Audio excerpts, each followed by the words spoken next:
Ladies and gentlemen, our referee has called a stop to this contest, declaring the winner by knockout and new MMA show!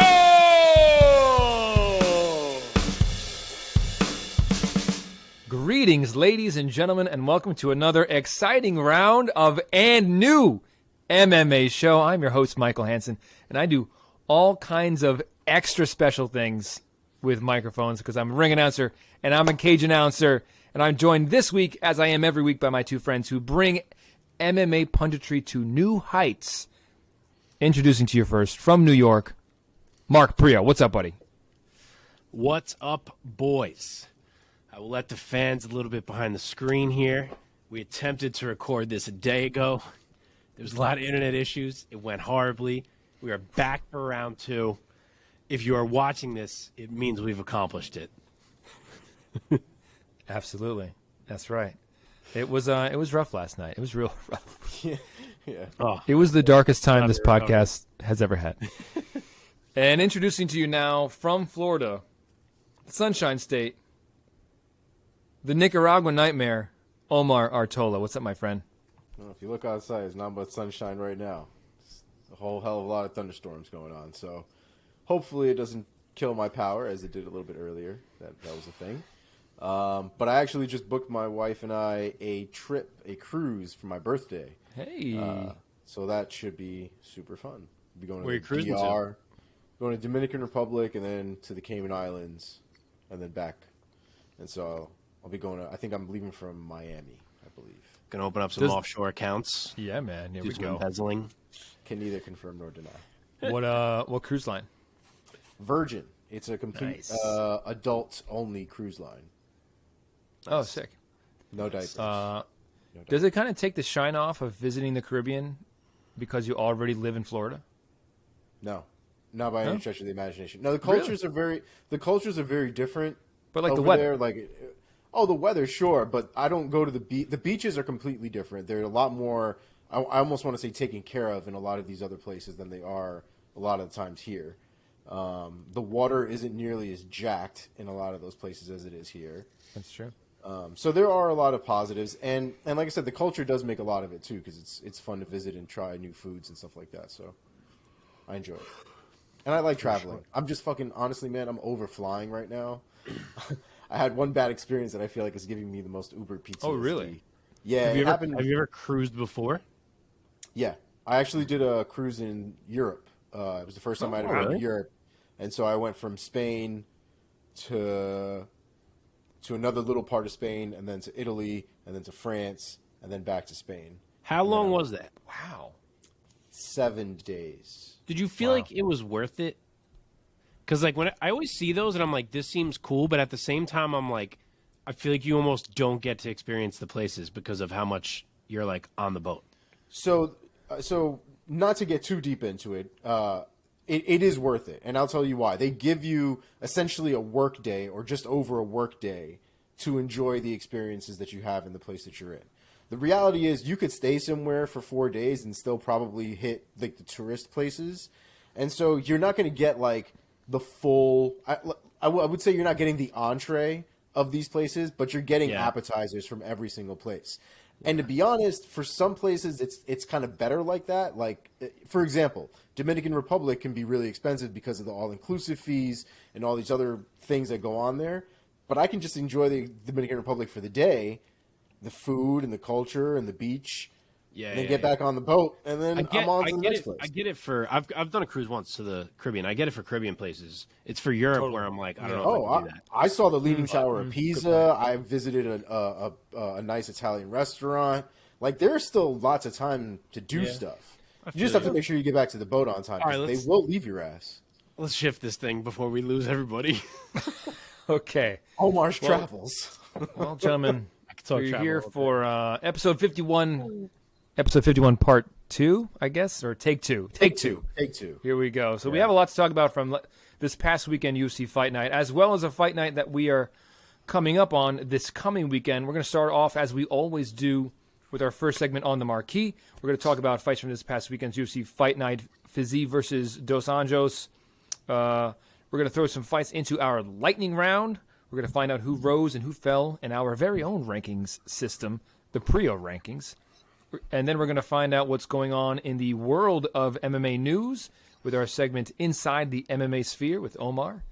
And then we're going to look ahead, guys, to this coming weekend's UFC fight. Not a fight night. UFC on ABC 3. Ortega versus Rodriguez, which I am so looking forward to. The entire MMA world is probably looking forward to this main event this Saturday night. Before we get into anything, gentlemen, let's thank our audience. If you're watching this on YouTube, thank you so much. If you want to support the show, the best way to do that is to subscribe to our channel, to like this video, and definitely to share this content, whether it's a video or a clip, with somebody who you know who loves MMA. Hook them up and like, yo, if you don't know this show, you got to know these guys right now. Nothing's going to help us out more than that. If you want audio only, perhaps, for your commute in the car, we got you there. Find us wherever you get your podcasts. And, of course, hit us up on social media. You can find us on all major social media platforms at the handle @andnew_MMA show. That being said, let's get into this episode. Gentlemen, this week, the name on the marquee has got to be Rafael Fiziev, who this past weekend at the UFC Apex in Las Vegas defeated Rafael dos Anjos by knockout at the 18-second mark of round number 5. Mark, let me send it over to you first. What were your thoughts in the aftermath of this exciting contest between dos Anjos and Fiziev that saw Fiziev getting his hand raised in the end? Rafael Fiziev, welcome to the big time. That man is the real deal. He just put down a legend to prove it. To RDA's credit, he still looked like a top 10 lightweight in there to me. Like, he hung with Fiziev the whole fight. I know he's getting older. He didn't appear like he was falling off to me at all, so credit to him. He even took round 4 and kind of had everyone thinking, like, wow, Fiziev is starting to look a little tired. Is this thing about to swing toward RDA late here, which is kind of what it was kind of a talking point going into that fight. We've seen Fiziev tire before. He got tired in round 3 against Bobby Green. So it was definitely a point of like, oh, what happens in these later rounds? 5-round fight, main event for the first time. And then after a little concern cropping up in round 4, he comes out in round 5, puts any of those doubts to bed, and puts RDA to bed. And that was a huge statement from Rafael Fiziev. That man looked so friggin' good all fight long. His takedown defense, we know now, is apparently incredible. I mean, I think RDA had one takedown. The takedown in round 4 was the only one in the entire fight, unless I'm forgetting one. Couldn't bring Fiziev down all night long. And if you have to stand and strike with Rafael Fiziev, it is very likely not going to go well for you. The man is high level on the feet. And combined with this takedown D that we've seen now, he has all the tools to potentially give trouble to this lightweight top 5 that's kind of been locked in for a while here. And that's the point we're at. We're going to see him against one of these guys, hopefully. Yeah, absolutely. Omar, let me bring you in here now. What were your impressions of the finish that Fiziev got in the 5th round?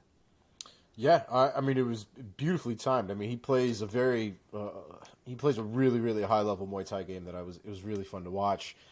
Even the flying knee was a fake.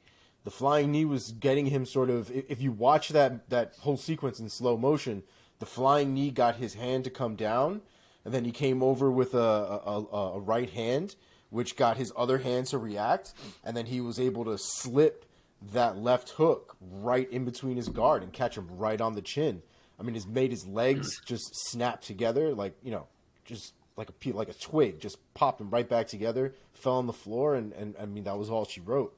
It was a beautiful finish. The striking that he has, the fakes that he has, the traps that he sets, I think are super high level.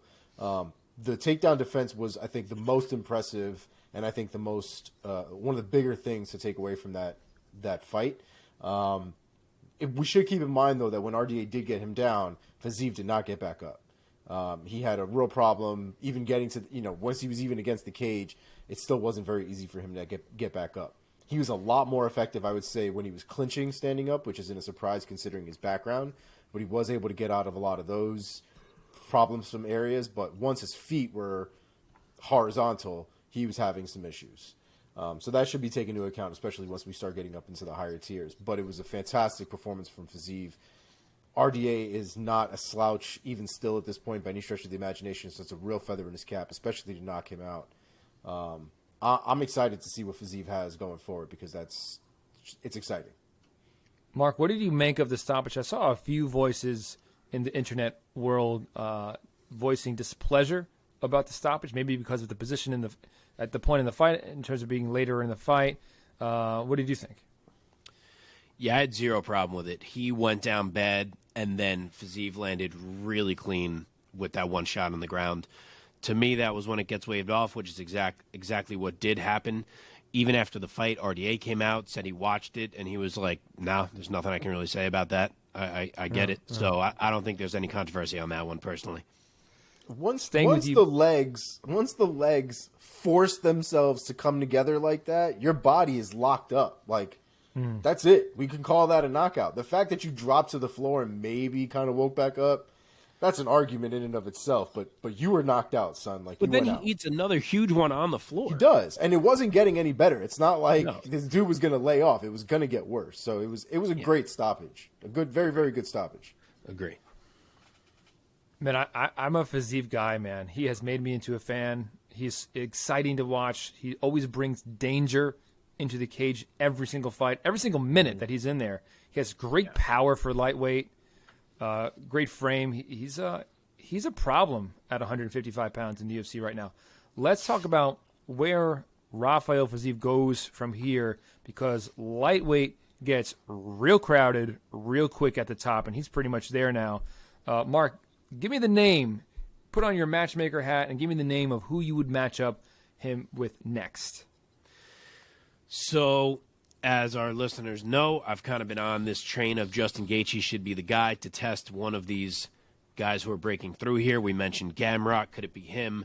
Fiziev himself asked for Gaethje in the post-fight press conference. Not the in-cage. That was where he asked for Rafael Nadal, which guy's got to work on his in-cage call-outs. So far we have Hezbollah and Rafael Nadal.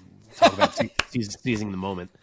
But he asked for Gaethje at the press conference, and I am fully on board. Let that be the one of this new age of lightweight coming up. Gaethje and Fiziev is an absolute banger. If it can't be Gaethje, Chandler honestly works. That could be amazing as well. But for some reason, I think I prefer Gaethje for Fiziev. Imagine if Michael Johnson got on the mic and called out like Michael Jordan. It's like, let's see who's the best Michael in sports. Michael Jordan. Yeah, not great. Not great. Omar, what are your thoughts? So the top of this whole lightweight division is not only crowded, but no one's really scheduled for anything. There's a lot of fluctuation. Everybody's also still playing the where's Conor McGregor going to drop game. So, like, anything is possible at this point. They could literally match anybody with anybody in the top 8, 9, and it would probably make sense to some degree. What I wanted, and this is purely personal, I don't even know if it's the right way to go, but it's what I want, and I want to see Fiziev against Gamrot. I want to chink those two together. Look at how Mark hates that. I want to chink those two together. You're not rewarding either one of them. You're making them take another step. Completely aware. Oh. But I want to see it. I want to see it, and I want to see who deserves to start hitting the top.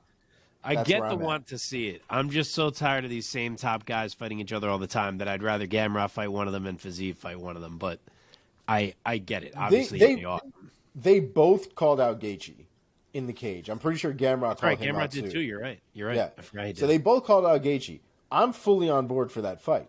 Both of those fights sound like pure 100% violence. Guaranteed. Yeah. If I just, where's Poirier? What's Poirier doing? Poirier's off in the ether. Like, who knows? But he's also got the number 2 spot. Charles Oliveira's not going to fight him. Oliveira's probably going to get Islam at this point next. No one wants to take a fight because they're all waiting for Conor to be like, hey, I'm back. And then they're all going to be like, wait, pick me. I'm the one. Money fight. But they're all also waiting for title shots, too, at the same time. Beneil's probably still waiting for a title shot. Chandler is, like, waiting for who wants the title shot so he could beat him and get his title shot. Like, everybody's waiting for the one that matters most. And it's hard for me to see a lot of people wanting to take the up-and-comers that are trying to just take their slots. Yeah. So I, in my opinion, watching Fiziev and Gamrot fight wouldn't really take away from either one of their positions because I think it's going to be a competitive fight anyway. And at the same time, it would give them less of a reason to be like, oh, I don't want to fight this guy because there's literally no one else for them to fight. So that's my 2 cents. Yeah, man. It's true. A lot of these guys are just waiting for Mr. McGregor to roll into town. Dude, the lightweight division, though, is so... I mean, you could look at the top 30 and be relatively impressed by the talent in the lightweight division. It's dude, we could do a whole episode on comparing lightweight, featherweight, and bantamweight right now because those 3 divisions are just incredible. Just for reference to your comment, my number 30 lightweight in my rankings is Grant Dawson, who's 18-1 and undefeated in the UFC at 6-0. Yeah. Like, there you have it. The lightweight division is crazy. And Jim Miller is probably below 30. He is. I think he's like 35-ish. Wow. 38, 37 Miller. in my ranks. Yeah, bro. Yeah. And he's a stud, man. Jim Miller's a fucking stud. Okay, let's talk about where RDA might go from here. Omar, let me throw it over to you first this time. He's aging. You know, in the words of Luke Thomas, who has said many times this idea that MMA is a sport where the young cannibalize the old, and he was proven right. Is that a Luke Thomas thing? I know he has said that many times. I always say that on here, and maybe I got that from Luke Thomas. Interesting. Possibly. Every time I've ever heard Luke Thomas say that, he prefaces it by saying, "I've said this many times." Very possible that's where I got that from. And I use that. It happened again. That was one of your better impressions. I like that one. I wasn't even trying to do an impression. That was good. It happened again this past Saturday night because I think Fiziev is 29 years old and RDA I believe is 37. Yep. But I think Marky made the point earlier that he still looked like a top 10 lightweight and pretty durable to go almost 5 rounds with Rafael Fiziev. So, Omar, let me throw it over to you this time first. Put on that matchmaker hat and give me a name of where you'd want to do with RDA next. So, remember how I was talking about everybody's kind of wondering where to drop Conor McGregor? Oh, here we go. Make a little Conor McGregor RDA action. I mean, this seems like there's history there. We've got it blew up like a balloon nonsense all going on, right? With his foot and the broken nonsense. There's history there. We can definitely make this fight at this point. I think from a ranking standpoint, it also makes sense, if I'm not mistaken. And it's a fight that needs to happen at this point. I mean, we're not at a point now where RDA is so far away from McGregor that it doesn't make any more sense. Like, we're there. It makes sense. And stylistically, I think it's very interesting. Mark, agree, disagree? Give us your thoughts on where RDA goes next. So I've been on that same boat. When we've mentioned who is the perfect comeback opponent for Conor, I've been saying RDA for all those same reasons. Built-in story. It's not necessarily like a murderer like some of these top guys, et cetera, et cetera. Unfortunately, I kind of feel like he needed to win that fight for that fight to be a possibility. I don't see Conor taking it with RDA coming off a loss. So as much as I still would like to see that, I'll go a different route. We mentioned, or at least I mentioned last week, that I thought if RDA lost this fight, he would make sense for Arman Tsarukyan. And I do think that works. I think that Tsarukyan deserves not to be given any step down, especially because I thought he won that Gamrot fight. And I think this is a perfect relaunching for either RDA or Tsarukyan, because winning that fight, even though they're both coming off a loss, whoever wins that fight would absolutely be a big win. So I like that matchup. Yeah. But you're still kind of feeding RDA to the young up-and-comers. I mean, hey, dude, you lost. You're going to have to hold the spot. 100%. Also, I'm going to say I will disagree with the take of matching RDA with Conor. I do not think that fight needs to happen. Conor, to me, is maybe the only guy on the entire UFC roster who different matchmaking rules apply to Conor McGregor because of the size of his star. Just about everybody else, you match them up because the matchup makes sense, the rankings make sense. To me, I'm just going to say this. This might be a little bit of a hot take. as much of a legend that RDA is, former champion, he's one of the greats. I don't think RDA is a big enough name and a big enough star to match it with Conor at this point in Conor's career. I think Conor could fight a chicken and he would sell 1 million pay-per-view fights. I'm gonna put that out there. Fully get that take. I just feel like we are at a point now where they need to try to get Conor a win. And I'm not saying that's a definite win because who knows what Conor even is right now. But that's part of it too for Conor from a promotional point of view, absolutely. Right, like that feels at least not Conor can beat anyone. First of all, like I will always support Conor. The dude, I like maybe not anyone. I'm not picking him to beat Charles Oliveira or Islam Makhachev. Those are terrible. He just doesn't match up with them. But anyone else, Conor could beat him. But he's got a much better chance of beating RDA than he does of beating a Michael Chandler right now. So if you're the UFC, I feel like I'd feel safer putting him across from RDA to at least try to get him one win to be like, Conor's back. Now we match him up with whoever the fuck in the main event. You know what I mean?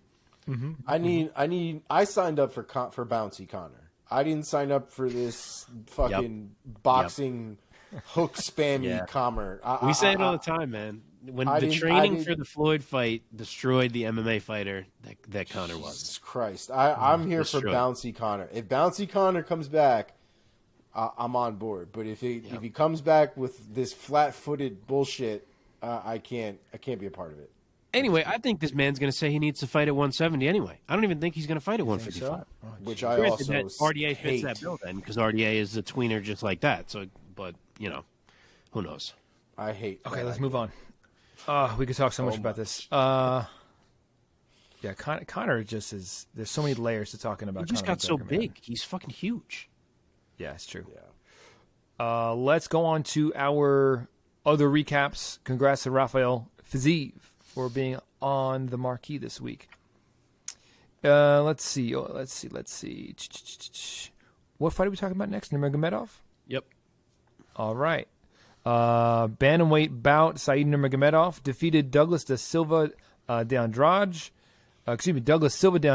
by unanimous decision, earning a 30-27, 29-28, and a 29-28 on the scorecards. Omar, what was your assessment of Nurmagomedov getting it done?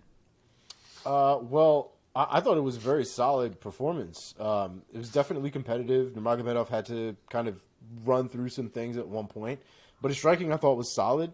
His counters are very good. His timing and his speed is very good.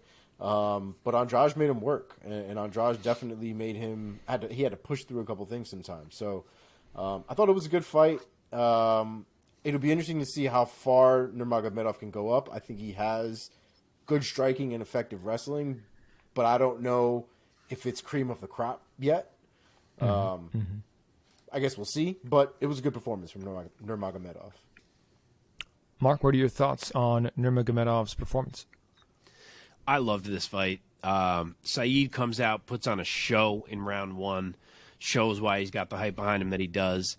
And I knew Andrade would not go down easy, man. Like, I'm telling you, that guy does not get the credit he deserves for how good he is. Like, he came on strong second half of round two, round three.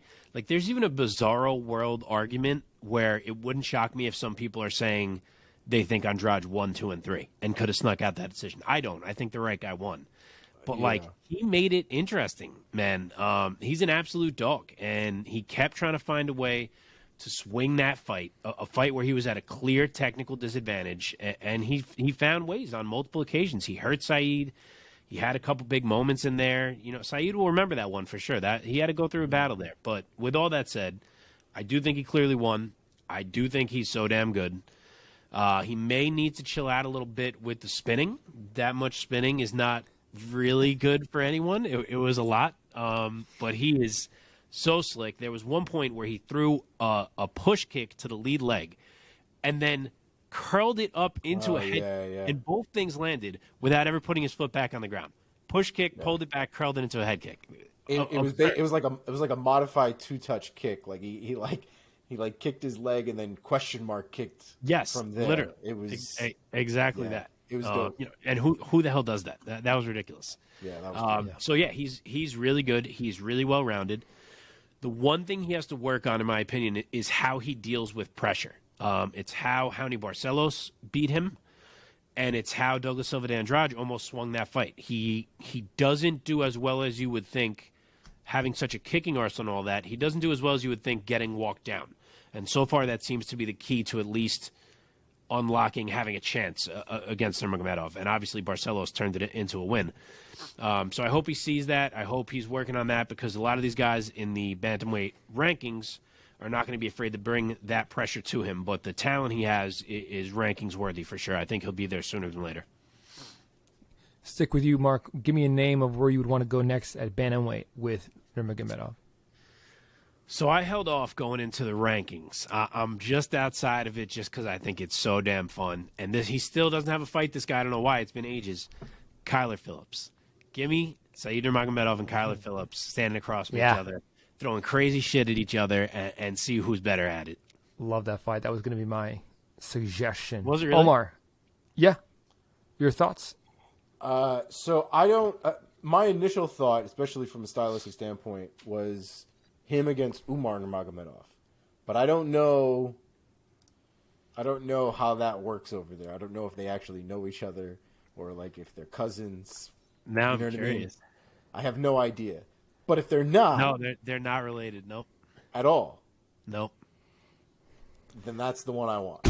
I actually think stylistically that's if they were cousins, then we don't have to make them fight. Realistically, if they're cousins, they're probably not going to fight, and I had a backup. But Umar Nurmagomedov was. Said is not related to the Nurmagomedov family that we know. I want to say I remember hearing on the broadcast that he did grow up like in the same town, though, so they may be like friendly. I'm not really sure what the dynamic is, but hey, if they would fight each other, that'd be fucking dope. Yeah, if they don't train together, I don't see why they wouldn't. They're in the same weight class. You're gonna have to suck it up at some point. For real, yeah. So it's cool that on the same card we have in the main event we had Rafael on Rafael violence, as well as Nurmagomedov. Oh, we could potentially have Nurmagomedov on Nurmagomedov violence. Yeah. Okay, cool. Let's move on. Jamie Mullarkey split decision over Michael Johnson in a lightweight bout. Let's see these scores. 29-28 across the board. Two of them going to Mullarkey. Omar, your thoughts first. Fucking boo is my thoughts. Just fucking boo. Okay? It was a competitive fight. I don't think personally Mullarkey won that fight. I was super disappointed with the decision. I feel like I was more disappointed than Michael Johnson was. He looked like he was satisfied with the fight to a certain extent. But, yeah, I really didn't think that he won that fight. I think there was one, it might have been the second round that I gave to Mullarkey. Yeah, it was. He dominated the second round. The third round, I thought, while it was competitive, I thought Johnson more than pushed the pace and more than outworked Every judge Mullarkey. gave him the third. Round one was the first two? Yeah. It was the first one? First one. Yeah. It's I don't know. I just didn't think Mullarkey won that fight, especially by the end of that fight. It just looked clear to me that Johnson had won that fight. The problem, though, and I was thinking about this through the fight, is why we even get in these positions where these fights are so close, and it's the decisions that Michael Johnson makes at crucial times, because he ended up injuring or rocking Mullarkey at one point in the first round, and then he holds on to his goddamn neck. Not even in a guillotine, just like in like a front headlock, like if he's wrestling with the guy. Yeah, what are you doing? Let him go. Hit him. Punch him. He can't see. He doesn't know what's happening right now. He's messed up. And I don't understand why he's taking all of this time to allow Mullarkey to recover. So much so to the point where Mullarkey was able to crack him and rock him within the same round, which is admittedly why you could argue that he lost that first round, although I still think Johnson should have won that first round. That is a reason. That's a big reason why you could argue Mullarkey won that first round. But it's just like the decisions that he makes in the moments just drive me crazy. I would imagine it drives his coaches crazy too. I don't know. But I still think Johnson won that fight, as frustrating as it is. Mark, your thoughts? So I was pissed watching this thing live. I texted you guys right away. I scored round one for Michael Johnson. I thought that his knockdown of Mullarkey was a lot more significant than Mullarkey's wobbling of him at the end of the round. Johnson landed multiple shots in his knockdown. I thought it was more significant. So live, I was like, all right, he still got that round, even though he got wobbled at the end. Mullarkey comes on super strong in round 2, does everything we thought he was going to do with the pressuring and making Johnson kind of get lazy in there because of how much pressure was coming at him. He couldn't set his shots up how he normally does. And I'm like, all right, like it's slipping away. It's going to go how we kind of thought it was going to go. And then Michael Johnson responds in round 3. He guts it out. I was so pumped to see him gut out a win like that. And I'm like, he did it. He wins his fight. And then the cards don't go his way, and I was so friggin' pissed. But I got to say, I rewatched it. Now, I do still score it for Johnson. I still score round 1 for him. But I kind of get it. As much as his knockdown was more significant than Mullarkey's, what my live mind kind of forgot was that Mullarkey was a kind of chunk ahead before those two things happened, because Johnson wasn't landing a ton and Mullarkey was kind of chipping away with leg kicks and jabs and things like that. So I get it if you kind of had him ahead, thought Johnson jumped ahead and Mullarkey jumped back. Like, I don't hate it. I do think Michael Johnson won the fight, but I give credit to Mullarkey. He obviously gutted it out as well because he got dropped bad in round 1. Mm-hmm. So it sucks for MJ. His hands are still an absolute menace. I didn't even mean to do that. But yeah, props to Mullarkey. He gets a very legitimizing win over a veteran who has a resume in Michael Johnson. So that's big for Mullarkey's career. Really quick. I'll always root for you. Go ahead. Sorry, I was just going to say, just in terms of the decisions online, everybody, 93% of people had Mullarkey winning round 2, 95% of people had Johnson winning round 3. So we're all kind of on the same boat that's not really up for debate.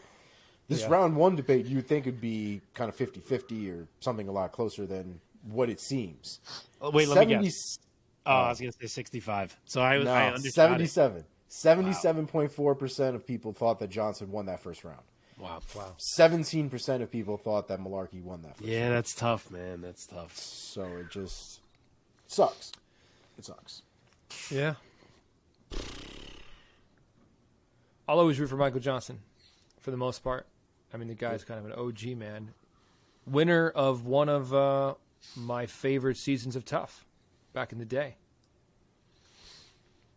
when he defeated Jonathan Brookins in the final. Yeah, that was a great season of Tough. Jonathan Brookins throwing it back. My God. I loved that season as well. All right. Let's throw the rest of these fights into our lightning round. So I challenge Mark and Omar to give me their quickest lightning takes. Here we go. The co-main event from UFC Fight Night, Dos Anjos versus Fiziev, was in the middleweight division between Caio Borralho versus Armen Petrosyan. Borralho took it by unanimous decision. Mark, your first quick take. Caio Borralho is good. He went out. He did more or less what I thought he would do. No, he didn't find the sub, and it certainly would have been big for him if he could have. But he did shut down a dangerous kickboxer. He controlled them all fight, and he got some shine in a co-main event slot that he gave him. So he did his job. Omar. Yeah, I mean, he was definitely dominant in that performance. I think the slack that he's getting right now is that if he's such a good striker, he should have stood up with Armen. I don't know about that take. I'm not completely sold on that. I do wish I would have seen a little bit more competitive striking from him in that fight instead of trying to go for the takedown. But the reality is Armen didn't really have an answer for him on the ground, and it showed. And so logically, it just doesn't really seem to make sense to take all this damage for somebody who can't really compete with you in a different area that you're good at. So, yeah, and honestly, he's a jits guy first and foremost. So why would you kickbox with a kickboxer? Yeah, I mean, he's good. He's good. He kind of made his debut in kind of impressive fashion, and to make a statement. But again, he did what he needed to do. It was a good performance. It was solid jiu-jitsu. And yeah, there's not really much you can say about it other than it was a great performance, a very dominant performance. All right, in a heavyweight clash on the main card, Chase Sherman defeats Jared Vanderaa by TKO at 3 minutes, 10 seconds of the third round. Omar, your first take.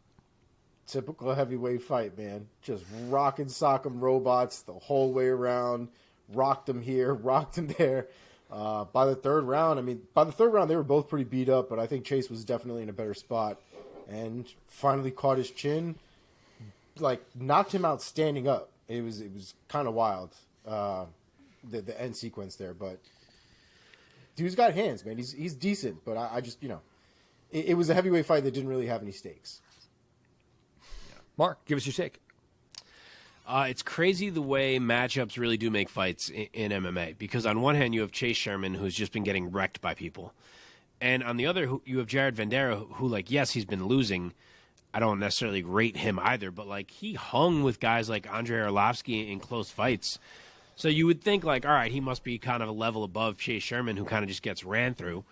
But you put them both in there, and it comes down to the matchup, and Chase Sherman's speed tilted that entire fight. Like, everything was in his favor right out of the gate. From the first exchange, you could see what an X factor the speed was, and he gets Vanderaa out of there. That's the best Sherman has looked in a while, and he gets to keep his job.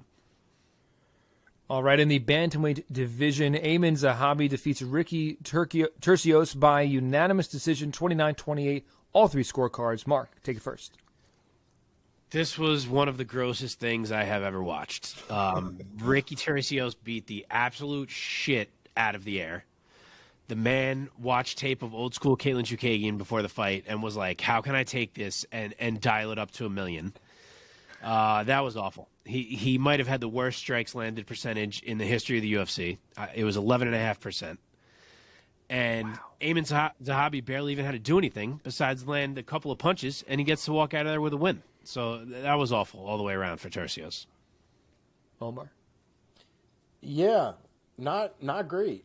Not a great way to start that career. Kind of reminds me when we had some guys back in the day go to Jackson Wink and started fighting all weird and shit and weren't fighting like themselves and started bouncing around the ring and making noises and not doing anything. And this is just kind of the same thing. At one point he was like slapping the air, literally clapping in the middle of the octagon, trying to like freak him out or something. I don't know. It was a weird scene, man. Screaming as his strikes extended to 5 feet away from Zahabi's face.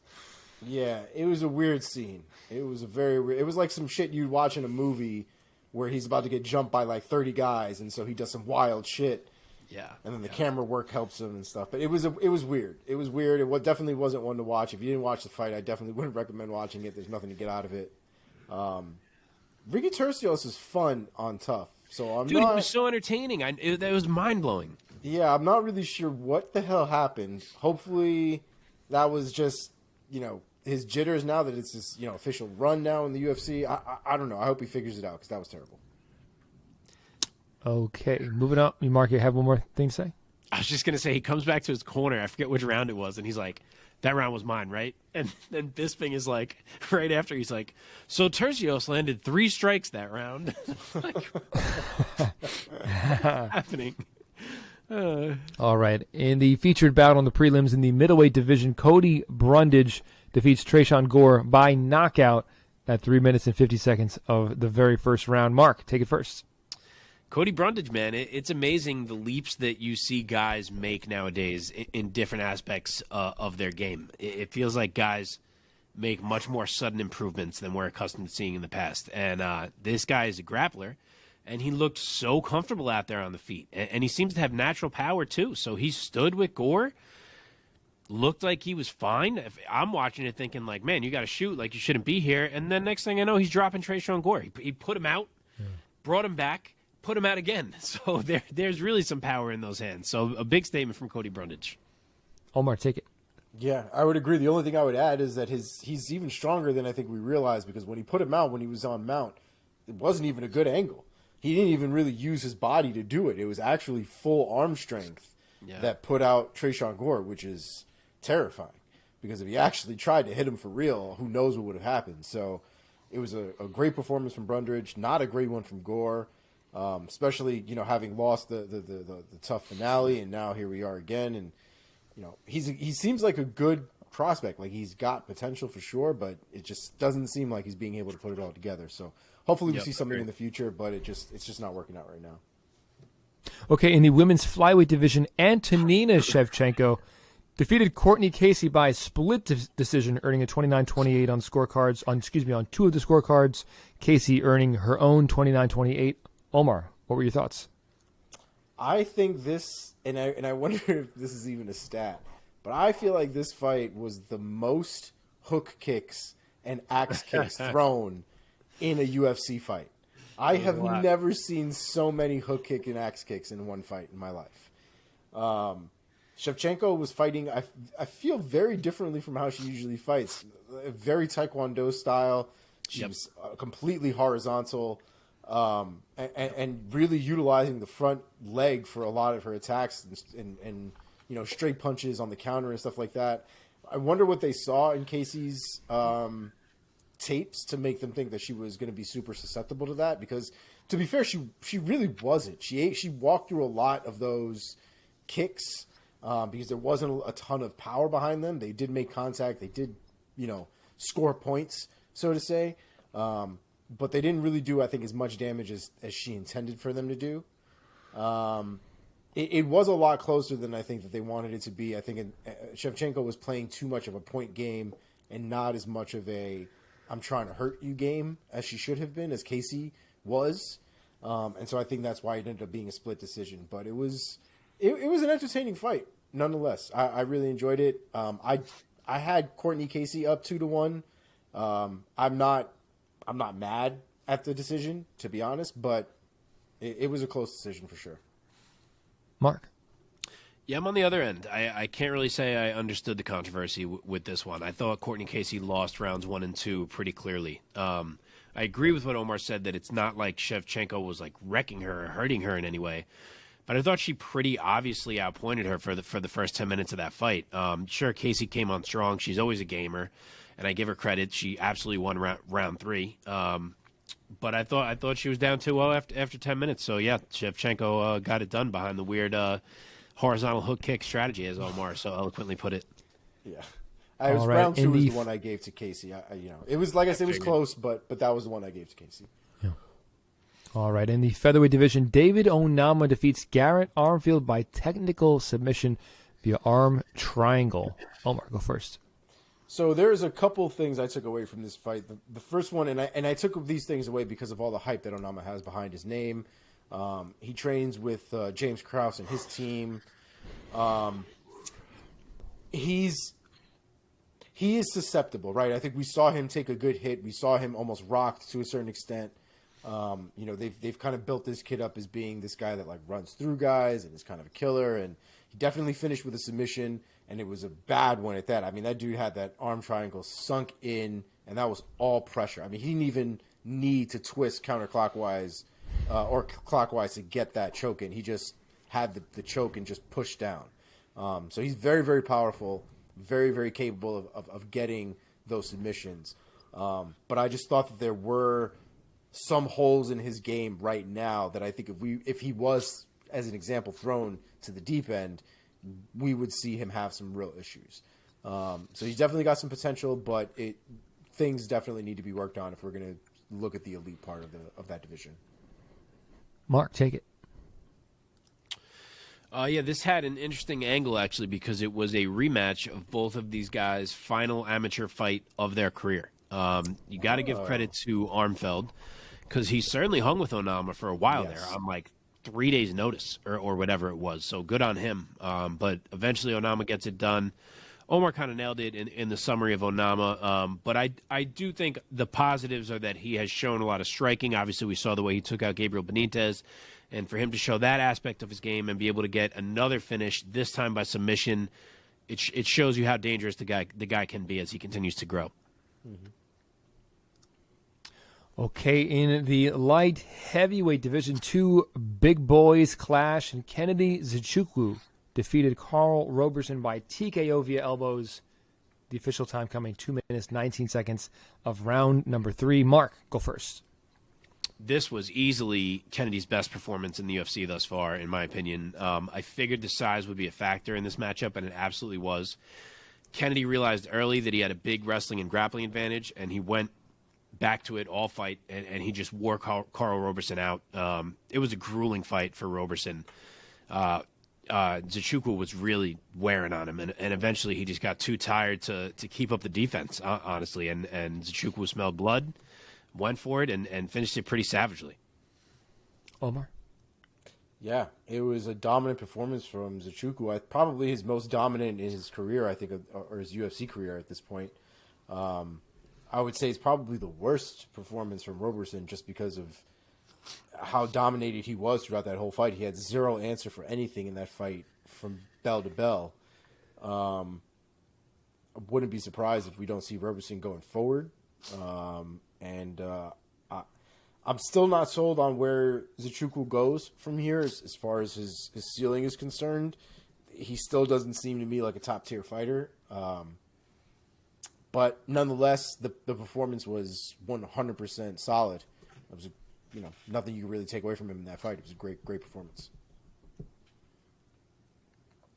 Okay, last one, boys. Said Yakub can't say his name. Kakhramonov. I keep tripping over it. Defeats Ronnie Lawrence by unanimous decision, 30-26, 30-27, 30-27 across the scorecards. Omar, take it first. There's not very many names I get right, so when I get one right, I'm psyched. I'm hyped. Kakhramonov was dominant in this performance, I thought. I, at one point, felt really bad for Ronnie Lawrence because the kid looked like he was drowning. Every time he tried to get back up, Kakhramonov was like, no, and he went right back down.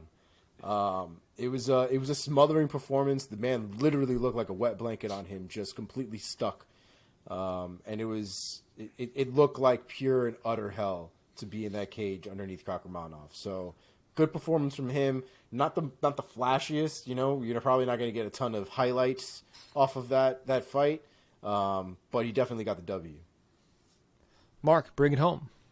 Yeah, this was one of the fights I was most interested to see on this card, and I think I mentioned this possibility last week, but I think it might be safe to say that Said Yakub Kakhramonov is the real deal. He might be very good because Ronnie Lawrence has looked good, and his wrestling has looked very good.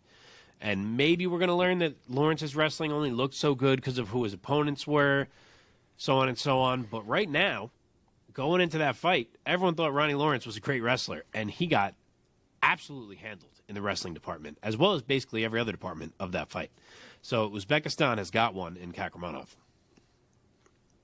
All right, gentlemen, that does it. Now let's put a bow on UFC Fight Night Dos Anjos versus Fiziev by finding out who rose and who fell in our very own rankings system, the Priaulx Rankings. Mark, take it away. All right, we got 3 risers and 1 faller here, so a little condensed compared to the past weeks we've had. The first riser, we'll work down the card, is Rafael Fiziev. He goes from number 11 to number 5 in my lightweight rankings. You guys may think it's OD. I've got Fiziev over both Chandler and Dariush. I think his UFC resume is better than theirs. Do I think he's better than them? Not necessarily, but I think the resume stacks up better than each of their resumes at the moment. So he's my number 5 lightweight right now. Next one, Caio Borralho goes from number 57 to number 24. Obviously a huge move at middleweight. But he beats Armen Petrosyan, who had already legitimized himself, beating Gregory Rodriguez. So he flies up the ranks here. So he's now my number 24 middleweight. We'll see how much they fast-track him. I hope they don't rush it because he doesn't feel to me like he's necessarily complete yet. So I hope he gets someone else kind of in that range. The last riser, Jamie Mullarkey, debatable win, but he does go from 56 to 44 in my lightweight rankings on the back of beating in Michael Johnson. The faller, Omar mentioned it. I was going to make this point as well. I'm not sure he is long for the UFC, but it's Carl Roberson. He goes from number 29 to number 34 in my light heavyweight rankings. He went on a slide at middleweight, moved back up to light heavyweight, and isn't having much luck there either. So not sure what's going to happen next year for Carl Roberson. And that is it for the week. All right, boys. Hey, we did it. We recapped the entire UFC Fight Night card. And now, Carl Roberson was the one at the other end of that Khalil Roundtree fucking soccer kick to the ribs. Oh yeah, he was. Jesus. Yes, sir. I didn't realize that was him until moved just him. now. Bro, this boy hasn't won since pre-COVID. Damn. Yeah. it's tough, man. Damn. All right, let us go inside the MMA sphere now with Omar and see what's going on in the news and then in the headlines. What's going on? Let's get right into it. A little bit of tea in the mix. UFC champion Deiveson Figueiredo's former manager, Waleed Ismail, has aired his grievances officially over the pay and the split of their partnership. He was he was very, very vocal about it and didn't really hold back much on it. Basically, he said that he informed Deiveson that the UFC would create an interim belt if he couldn't fight in July. The UFC was aware that he was injured. Deiveson made a statement in the press saying that he would only want to fight Kai Kara France in October, even though Waleed told him that he should fight Brandon Moreno again because it would be the best thing for his career. And so eventually he starts calling him a bastard, a vagabond, all kinds of weird names, and basically said that he basically blamed Waleed for the fact that the UFC wasn't paying him enough and that he wasn't getting his title shot the way he wanted to and all this other stuff. So a lot of drama going on there in that camp. So he did leave Waleed as manager and signed with, I want to say he signed with Paradigm, if I'm not mistaken. But he did find new representation going forward, and supposedly he's getting a new contract. But all things, I guess, we'll see going forward. But that is that. Couple quick updates. Yeah, I looked it up quick because I thought I knew it, and I did. His new manager is Uriah Faber. His new manager is Uriah Faber? Yep. Didn't see that one coming. Yep. Read that one all wrong. All right. All right. Real quick on that one. Who knows what's going on there? And I'm not like some huge Deiveson guy, so like I don't want to say like he must be right, but I have never, ever, ever been a Waleed guy. So I'm inclined to think he's the one that sucks here, but who knows? I haven't heard nearly as much shit about Waleed as some other managers, like Ali, for example. But Ali I don't mean does as a get manager. his job done. I just mean so. as a dude. Oh, okay. Well, I'm not going to argue with you then. That's fine. Next up, just a quick change here, just in the event that you do follow MMA to some extent, you may not be aware. Sanford MMA, which is the home of a lot of UFC fighters, and the coach Henry Hooft, Michael Johnson obviously being one of those guys, the home of more than 80 professional mixed martial arts fighters, has officially inked a major naming rights deal with energy and CBD drink maker Kill Cliff. So they're basically now a sponsored gym here in Florida. The gym, with a state-of-the-art training facility, opened in 2020 in Deerfield Beach. It is now called the Kill Cliff Fight Club, or Kill Cliff FC. So Kill Cliff is the name of the brand of the CBD drink or energy shit or whatever the hell it is that's sponsoring them. And so now they are the official fight club for Kill Cliff. So in the event you ever Sanford hear... MMA changed its name? Good for them. It is officially, they've made a statement and everything. So it is, Sanford MMA officially as a name is dead and has been rebranded Kill Cliff Fight Club, Kill Cliff FC. Cool. So in case you hear that name, that's who they're referring to. FC makes me think of soccer. That's a little odd true. there, I feel. Yeah, well, ONE FC hopefully is I guess doing it's- most of that changing there. But they I do, mean, they do UFC tend to just stay as one well. at this point. Oh, UFC. Yeah, that's true. When it's three letters, I don't think of it as FC. To hear a word with FC at the end makes me think of a soccer team. Yeah. Next on the list, if you guys aren't aware, Yuri Prohaska dropped some TikTok or Instagram video basically proclaiming that his next fight will be a rematch with Glover Teixeira. Nothing's official as far as the UFC is concerned, but he did seem to put his mark down and say that he wants a rematch. He wants to prove that the performance that he had on that day wasn't as good as he should have had and is, and really wants to cement in the books that he is the true light heavyweight champion. One Jan Blachowicz is none too pleased and said that Yuri has broken his samurai code with this decision. So, some real grown man samurai drama there. Did you hear the other news out of Jan Blachowicz today? No. He teased that if Izzy beats Pereira, that he may consider dropping to 185 to try to beat him again, and that he thinks he could make the cut.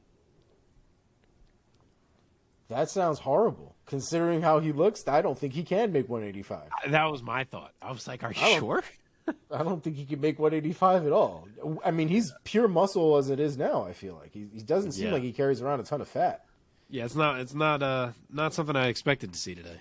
No. That's 15 pounds, too. That's a lot, man. That's 20 pounds. You're right, 20 pounds. You're right. Yeah. Wow. Jesus. Yeah. In the event, last story I have, in the event you have not been aware, because somebody needs to stop this man, Bigfoot Silva has now suffered his 10th loss in a row, his 9th KO of those 10 losses. I didn't know that. This man hasn't won a fight since 2015 against Saul Paleli, which, to be fair, before that, he had lost like 4 or 5 fights in a row at that point, too. So, someone stop him before the man just can't do anything anymore. I don't... Yeah. It's not great. He doesn't look great. It's not competitive. He needs to be stopped. He needs to be stopped. He's doing boxing. He did kickboxing at one point. Yeah, it's just any combat sport he's in, he's just losing. So he just needs to stop. That sucks. This was MMA, though. Oh, was it MMA? I thought it was boxing. No, MMA. Whatever it is, he just needs to stop. Oleg, he's 42 years old.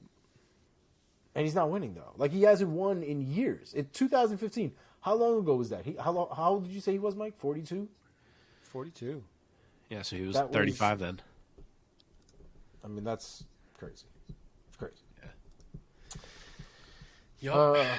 All right, let's get into some fight announcements, and we'll get to the card for this upcoming weekend. With Billy Quarantillo and Hussein Askabov out, Bill Algeo will now be facing Herbert Burns this weekend at UFC Long Island. Darren Till, as we mentioned last week, is out with his fight against Jack Hermanson. Chris Curtis will now be stepping in for Darren Till for that UFC fight card in London on July 23rd. Zubaira why can't I say his name now? It's just Tukhugov. Yeah. Zubaira Tukhugov. Zubaira, I think, is what I've always called him. I don't think I've ever used his last name. Okay. So Zubaira Tukhugov versus Nate Landwehr has been added to UFC Fight Night on August 6th. Giga Chikadze versus Sadiq Youssef has been added to UFC's September 17th card. Nice Along with that fight, Anthony Hernandez versus Mike-Andre Barriot has been added as well. Mackenzie Dern versus Yan Xiaonan has been added to UFC's October 1st card. What is it? Xiaonan? Yeah, X. The X is like a J. Xiaonan. And finally, Sean Brady versus Bilal Muhammad in the works for UFC 281 on October 22nd, which frankly is a banger. We talked about it briefly amongst ourselves that we're just glad Bilal Muhammad is finally taking a fight and he's not doing a ton of waiting. This is definitely a fight he could win, but Sean Brady is a real prospect on the rise. So undefeated. It'll be interesting to see what happens for sure. I love that fight. Fight. And that's all I got for you guys. 50-50. What'd you say, Mark? That feels super 50-50 at first glance for me. Yeah, for sure. I don't know how I'm going to pick that. All right. Gentlemen, let's look toward the future, the near future. This coming weekend, this coming Saturday night, UFC on ABC 3. Ortega versus Rodriguez. Yair Rodriguez, to be specific. Before we get into these fights, let's just remind our audience once again Thank you so much. If you're watching this on YouTube, go ahead and like, subscribe, share this content, all the things. Find us wherever you get your podcasts, and find us on social media and DM us with any of your questions, comments, or concerns. You can find us at @andnew_MMA show. Let's work. Yeah, go ahead. I just want to comment real quick before we start going into the fights. I want the audience to understand the poll that we have here. Because like 3-4 weeks ago, we commented about how weak the UFC Fight Night cards have been. And there's literally been like 3 fire Fight Night cards since then. And this one is so good that we're doing every fight on the card. Yeah. Oh, we should mention this one is also going to be the first, I believe the first one on ABC now that have this new run. The third. Very nice. Very nice. Right? I think that's what Mike just said, didn't you? Yep. That it's UFC on ABC 3 or whatever. I mean, it's still UFC Fight Night Ortega versus Rodriguez. That's what it says on the UFC page, but Yeah, all the fight nights have they like all have the 4 multiple names. names. It's always like on ESPN It's number so 77. Like, yeah, it's stupid. Yeah, UFC Vegas 47 or whatever it is. Yeah. Okay. Let us, as we are accustomed to do, work our way up this card, starting with the very first fight of the night. In the strawweight division, Jessica Penne takes on Emily Ducote. Penne 14-5 as a professional, 39 years old, taking on the 28-year-old Oklahoma City resident Gordina Emily Ducote, who is 11-6 as a professional. Mark, let me start with you. Give us a quicker take on this bout and ultimately a little picky. Yeah, this is a good fight right out of the gate. Emily is the former Invicta strawweight champion, so she is certainly credentialed. She is the favorite here, despite being the newcomer. She's minus 155. Jessica Penne is plus 130. I'm a little torn on this one. I get it why Ducote is the favorite. She's younger. She's got power. She does have a solid resume. But I kind of think Penne might be getting overlooked a little bit here. It's funny because in the old days, I never would have picked Penne. But these last 2 fights since she returned to the UFC from her suspension, I've been really impressed with her. So I'm going to side with her and take a shot and say that she leans on her grappling and that she can get it done and grind out a decision. Yeah, she's coming off those back-to-back wins over Kovacevic and Godinez, so she's looked pretty good. Omar, give us your take and your pick. Yeah, I'd have to agree. It's not even the fact that she's won her last 2, is how she's won. She's looked very aggressive. She looks like she really wants to be in there. She looks like she's had whatever resurgence, like whatever rest she had after 2017 really, reignited whatever fire she needed to have, because she's looked good in there. Even with that split decision, I think she's really looked solid. So, if we're doing some MMA math, everything kind of says that Penne should lose this fight. Penne lost to Danielle Taylor. Emily Ducote has knocked out Danielle Taylor with a head kick. So MMA math should dictate one thing. Realistically, though, I think Jessica Penne has the experience. And I think if she's in the right frame of mind, I think she's going to present a real problem. I will go with Jessica Penne, round 2 submission. I'm going to go with the general theme of the beginning of this episode with our recap and say that the young will continue to cannibalize the old. To quote Luke Thomas, psych, Mark Priaulx. So I'm going to go with Emily. You know what I realized? I just said young eat the old. So maybe that's an original Mark Priaulx and fuck Luke Thomas. Yeah. How about that? Yeah. Yeah, fuck Luke Thomas. There you go. Let's see. So I'm going to go with Gordina. I'm going to say TKO round 2. All right, in the middleweight division, Dwight Grant takes on Dustin Stoltzfus. I hope I'm saying that right. Dwight, the body snatcher, coming off of back-to-back losses, most recently against Sergey I'm not going to say his name. Kondosko, thank you. Back in April of this year. Before that, Francisco Trinaldo got the better of him last October. Stoltzfus coming off of 3 consecutive losses. So both guys looking to get back in the win column. Omar, let me throw it over to you first. What's your take on Stoltzfus taking on Dwight Grant? Who do you think is going to get back in the win column? I'm not really a fan of either one of these guys, personally. Dude, that was going to be my opening line. Oh, man. Like We're on the same page, guys. That's why we have a podcast together. I'm not a fan of either one of these guys, to be wholly honest with you. I will because I recently hated Dwight Grant's fighting more and more. As of recent, I'm going to go with Dustin Stoltzfus, and I will go with him by decision because I don't see either one of them finishing anybody. That's just where I'm at. Mark? All right, so Grant is the favorite here despite moving up in weight. He is minus 140. Stoltzfus is plus 115. If you watch these to get advice for your bets from us, do me a favor. Don't take my advice on this one. Omar nailed it. I don't like either one of these guys. This is the only fight on this card I don't like. I like every other fight we're going to do here. Obviously, I have to pick it, so I'm going to pick someone, but please do not roll with it. Stoltzfus is 0-3 in the UFC. He hasn't shown much of anything. Grant has never impressed me even as a welterweight. Now he's moving up a class. But Grant is 2 inches taller. He's 3 inches longer. He's probably faster. He may even have more power despite moving up in weight. So I don't really like him, but the tail of the tape kind of says go with Grant. So that's what I'll do. UD for Grant. Yo, do you know Grant. that every single one of Grant's decisions in the UFC are split decisions, win or loss? Are they really? And That's I feel like madness. I feel like they all should have been losses too. That's Holy shit, that's you're some Benson Henderson shit right there. That's madness. Didn't he? I'm going to go Dwight. Was one against Alan Jourdain? Split. Yeah, dude, I remember Yeah. that one. That was brutal.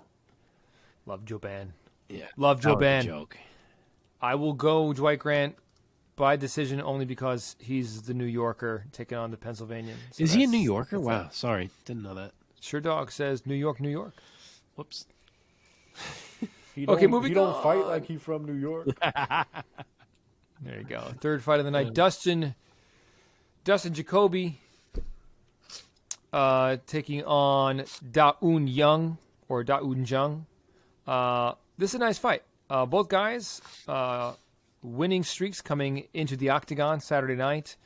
Jacoby, a 3-fight win streak. Most recently over Mikhail Oleksiejczuk back in March. Da-Un Jung coming off of back-to-back wins against William Knight, scary man, and Kennedy Nzechukwu, also scary man. So both these guys look good. Omar, why don't you take this one first? So I've really enjoyed watching Da-Un Jung. You don't really see a lot of light heavyweights or bigger men from that side of the world, and so to see one with such ability and such promise, I think is super great. I've really enjoyed his fights. The Kennedy fight where he elbowed him to hell, it's very impressive.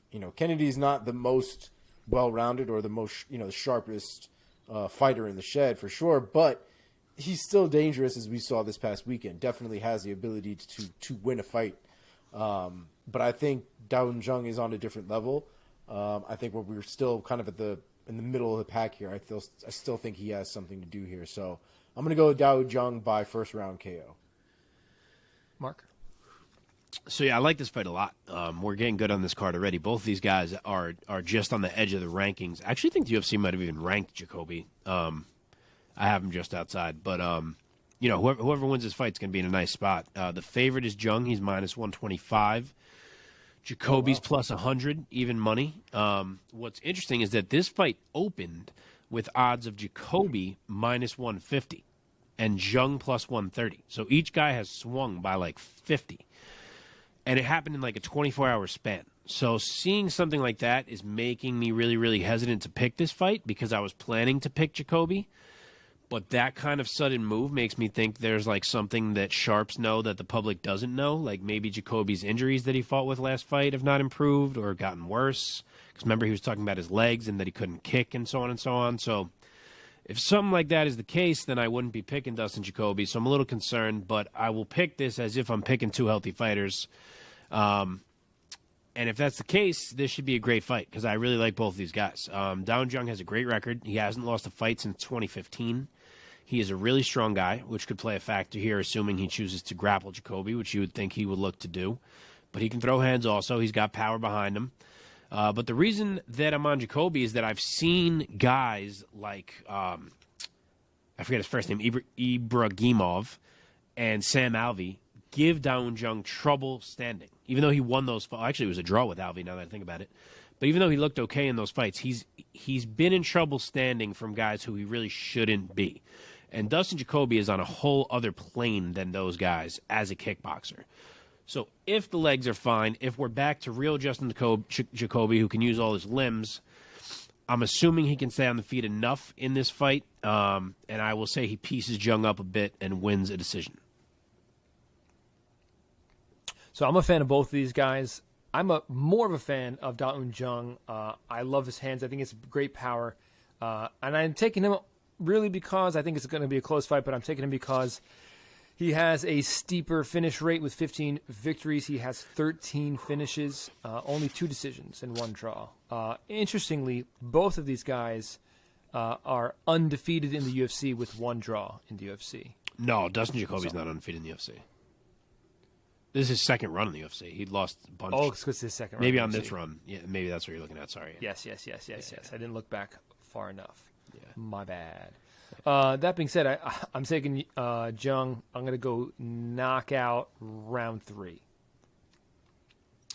Let's see. Moving on up this fight night, this ABC card.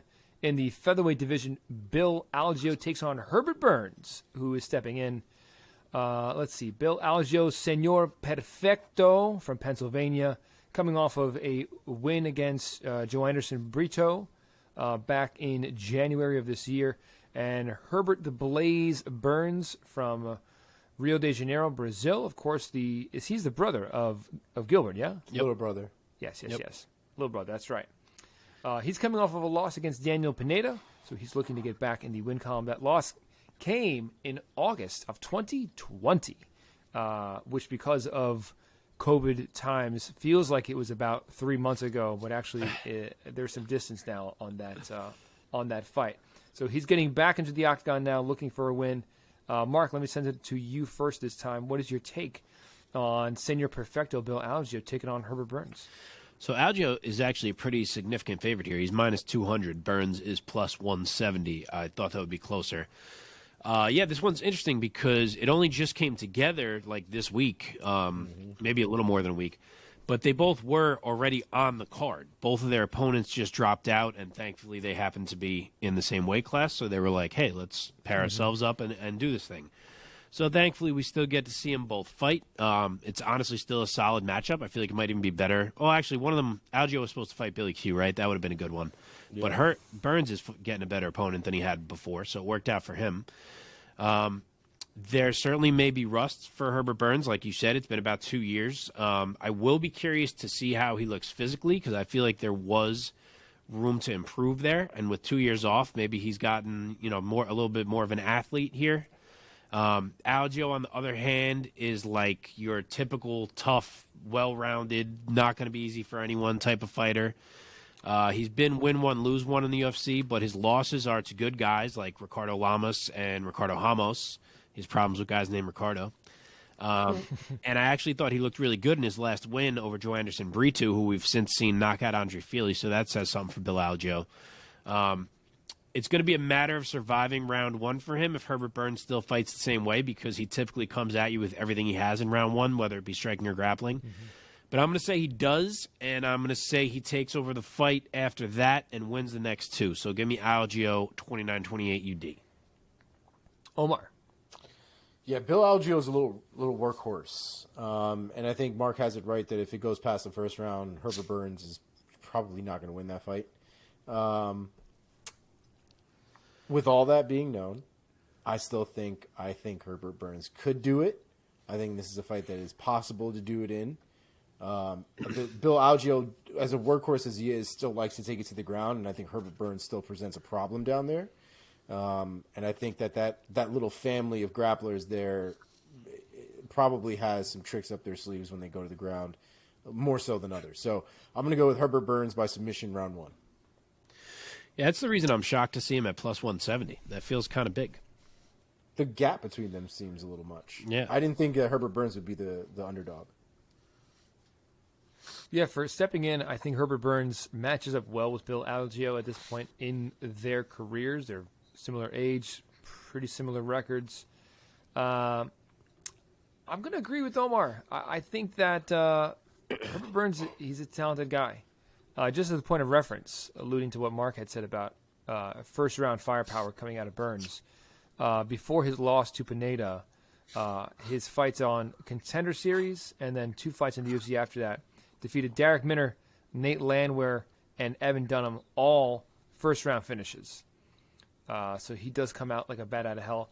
I'm going to go first-round finish for Herbert Burns. Let's say submission, maybe rear naked choke or some kind of submission, jiu-jitsu magic for Herbert Burns, round 1. Round 1 by jiu-jitsu magic. By jiu-jitsu magic. Jiu-jitsu. Okay, moving on up this card. I love this fight in the bantamweight division.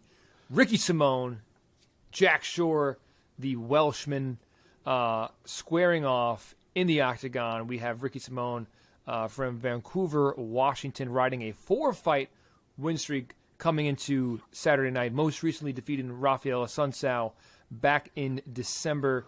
Also defeated Brian Boom Kelleher. Also has a win over Ray Borg. Also has a win over Ronnie Yahya. And his 2 losses most recently were at the hands of Uriah Faber and Rob Font. So nothing to scoff at there for Ricky Simón, who in that most recent bout against Rafael Asuncao, he finished him with punches in the second round and looked like an absolute fucking Tasmanian devil. Jack Shore, undefeated, 16-0 out of Wales. 4 knockouts, 8 submissions. So a pretty nasty finish right there for Jack Shore, the tank. Let's see. He's undefeated as well, obviously, in the UFC. Most recently defeating Timur Valiev by unanimous decision back in March. Omar, let me send it over to you this time. What is your take and your pick for Ricky Simón taking on Jack Shore? I'm exhausted thinking about this fight already. This fight is It's a fucking great fight. This fight is Great fight. going to be balls to the wall, Energizer Bunny, 150 turbo percent on. Like this is not going to stop. I don't think at any point in this fight unless somebody gets finished. Which, to be fair, I don't think either one of them are going to finish either one of them. This is going to be a really brutal, violent, consistent fight for 3 rounds. Very difficult to say who wins this fight. To be honest, I think if we match them up 10 times, I would honestly be surprised if it wasn't 5-5 every time. I fully agree with that.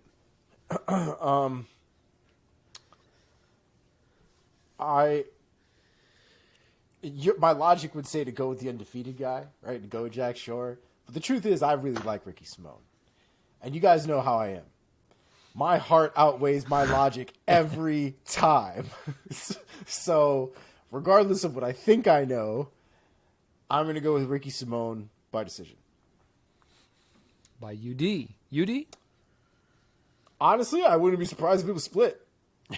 I wouldn't. Okay. Yeah, sure. I'll give you just decision for now. It could be either. Mark, step in here and give us your thoughts. All right. So, you want to guess who the favorite is? I'm going to guess it's the undefeated I'm going to fighter. go Jack Shore. It is, yes. He's minus 165. Simón is plus 140. I wasn't sure because Simón has proven more in the UFC, of course. But, yeah, so Shore is the favorite. This is such a good fight. I love this matchup. First off, can someone tell me what this is doing on the prelims? We have Matt Schnell and Sue Mudaerji on the main card, and we have this on the prelims. Like, who compared those? It was like, man, Matt Schnell on the main card, definitely. Like, what is happening here? So it's not even main eventing the prelims. It's behind the Soriano Lungiambula fight. I don't get the placement of this fight at all. But anyway, this is a great fight because we're going to find out exactly what we have in Jack Shore. The kid is 27, though Simón is still only 29, which feels kind of wild. But Shore's going to have a 3-inch height advantage. He'll have a 2-inch reach advantage, and he's yet to lose a fight, as we've said. The guy's 16-0. And as Omar alluded to, it's always tricky to say, like, is this going to be the one where the undefeated fighter finally gets beat? But I'm kind of feeling like Jack Shore is going to struggle to do Jack Shore things to Ricky Simón. I know in the end he did manage to do them to Timur Valiev, which absolutely says something. But I kind of feel like Simón is a better version of Timur Valiev. And Simón is really strong. He's faster than Shore. He's probably more explosive. He can wrestle. He's powerful. And his stand-up seems to have made vast improvements to the point that Shore, I think, is going to have to be real careful on the feet to not get caught with something big. So I think it's going to be competitive. I will say it goes the full 15, and I could absolutely see a world where Jack Shore works behind the jab and is kind of slicker in the grappling exchanges, even though he's not necessarily stronger, and wins that way. But I'm going to go with Simón and say he kind of out-explosives him in different moments and has the bigger moments and wins 29-28. Well, we are unanimous. Wow. I, too, am a huge Ricky Simón fan. I mean, I love watching Jack Shore fight as well. But, yeah, I'm going Ricky Simón. Let's go. Fuck it. It's on the undercard, and it shouldn't be, but I'm picking with my heart this time. I mean, Ricky Simón may not be undefeated, but his record is a goddamn 19-3. His resume is also his resume is solid. He's got value wins in his resume. Oh, for sure. He's got a win over Marab, as weird as it was. As crazy, Right. I mean, more than anything, if you take away the win itself, that fight was still madness, absolute madness from bell to bell. Yeah. Yep. Probably going to be how the Jack Shore fight's going to go. To be honest, it's basically that Marab fight again. Yeah. So the last event I did for Warriors Cup Muay Thai in New York City, I looked at the record of the two guys who had the very first fight of the night. And almost always, I mean, every other time, they start the night off, and the event goes like this. Mark, you've been to one. Yep. In terms of, like, amateur level, talent level. So the night starts off with, like, a couple of, like, 18-year-olds, 17-year-olds who are either first amateur fight ever, or they're, like, 0-1 or 1-1 or maybe 1-0. So the last time I did Warriors Cup, I looked at the bout sheet, and the first fight was, like, a guy who was, like, 8-2, and the other guy was like 7-1. I was like, damn, you put a good fight on for the first fight. And the guys who run it are like, yeah, we want to start the night off with a little more energy. And sure enough, these two guys came out super talented. It was a banger. And maybe the UFC is doing something kind of like this, even though I feel like it might be better if they put Simón versus Shore in the very first fight of the night. But maybe they're kind of doing that with the undercard. Are these not? Is the undercard on ABC? Let's see. Let me see how this is set up actually. Because I would get it if they were main eventing the prelims at least over Soriano and Lungiambula Right. to make Totally, me like, wow, totally. that fight was so good. I got to flip over to ABC now. But they're not even main eventing the prelims, so I don't get the logic. I really don't. The prelims are only on ESPN Plus. ESPN Plus. Yeah, see, I don't understand it. I don't understand Yeah, it. it's not even headlining the prelims. It's not the first fight on the main card. No. We're spending a lot of time talking about how shitty their placement is, but it really is shitty. Like, it's not great. It's a great card, but Okay, this one's in the wrong spot. Great that's fucking all. card. It is the wrong spot. I will still have my popcorn nonetheless. Let's move on to the featured bout of the prelims on ESPN and ESPN Plus of UFC on ABC3 in the middleweight division. What's so UFC funny? Fight Night, Ortega versus Rodriguez. Yeah. That's You said like You just- six you just- titles. We're all the laughing at all tags things. just got thrown out. That's right. Middleweight division, Punahele Soriano takes on Dalcha Lungiambula. Hope I said that right. That was Yes, I think I did. Yep. Soriano. I like Soriano. I love that his nickname is Storytime. Unfortunately, he is coming off of back-to-back losses coming into Saturday night. And Lungiambula also coming off back-to-back losses. That's right. Both guys talented nonetheless. Lungiambula, the South African 34-year-old, his record as a pro 11-4. Soriano, the Hawaiian, of course, coming into Saturday night with an 8-2 record. Mark, let's start with you this time. What do you think about this matchup between Puna Soriano taking on Lungiambula? All right, Puna is the favorite at minus 230. Lungiambula is plus 190 as the dog. I think Puna Soriano is a good fighter who hasn't truly been able to show how good yet in the UFC. I think he's struggled a bit across from grapplers, but he should get the kind of fight he wants here.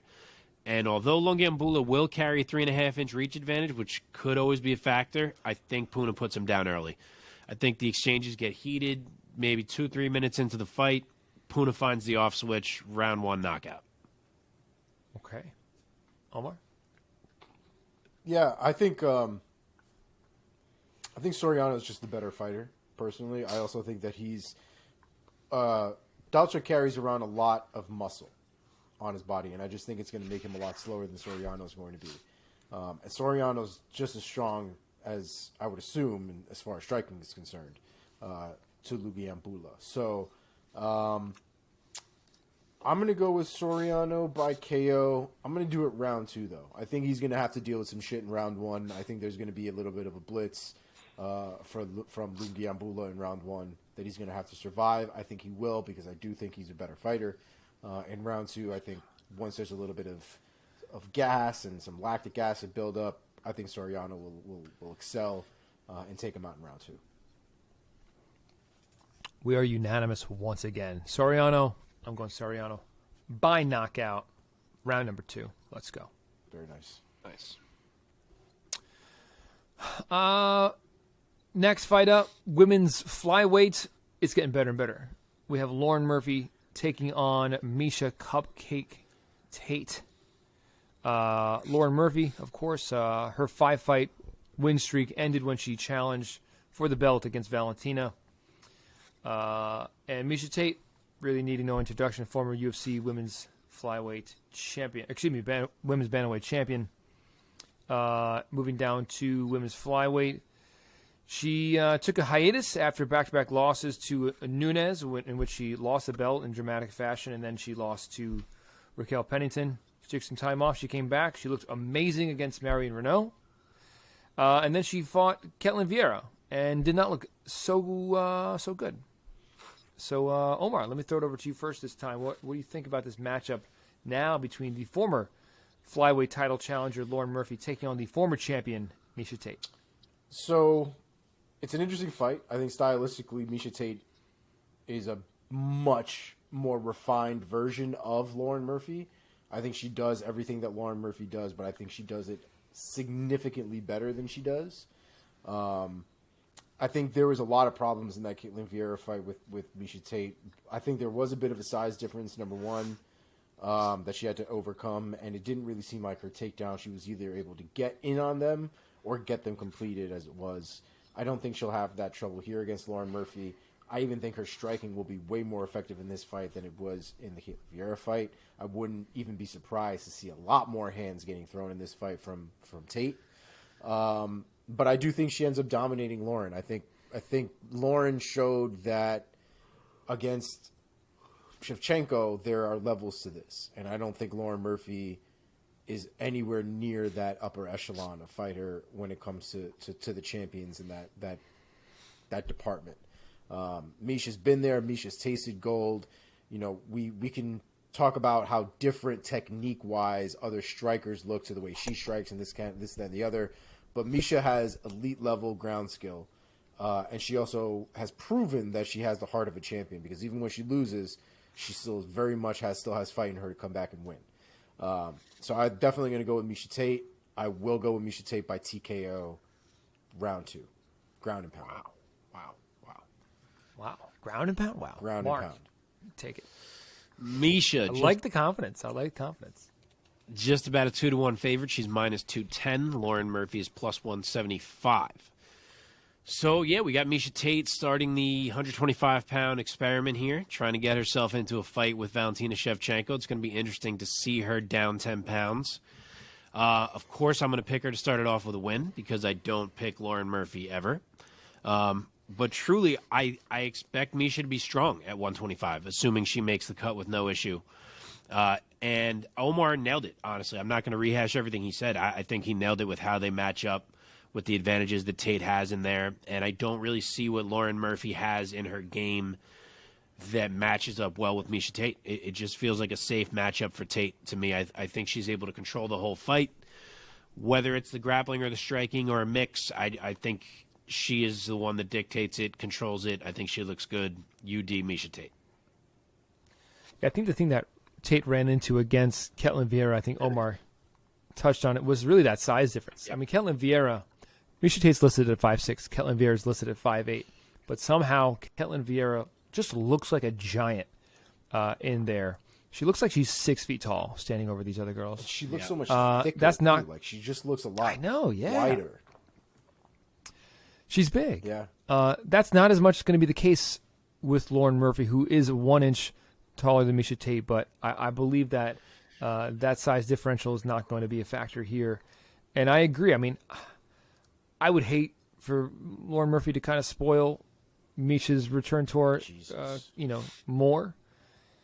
Because I agree with Omar that I think Miesha should be better everywhere. So if I have to take Miesha Tate to win this fight, I'm going to take her by unanimous decision.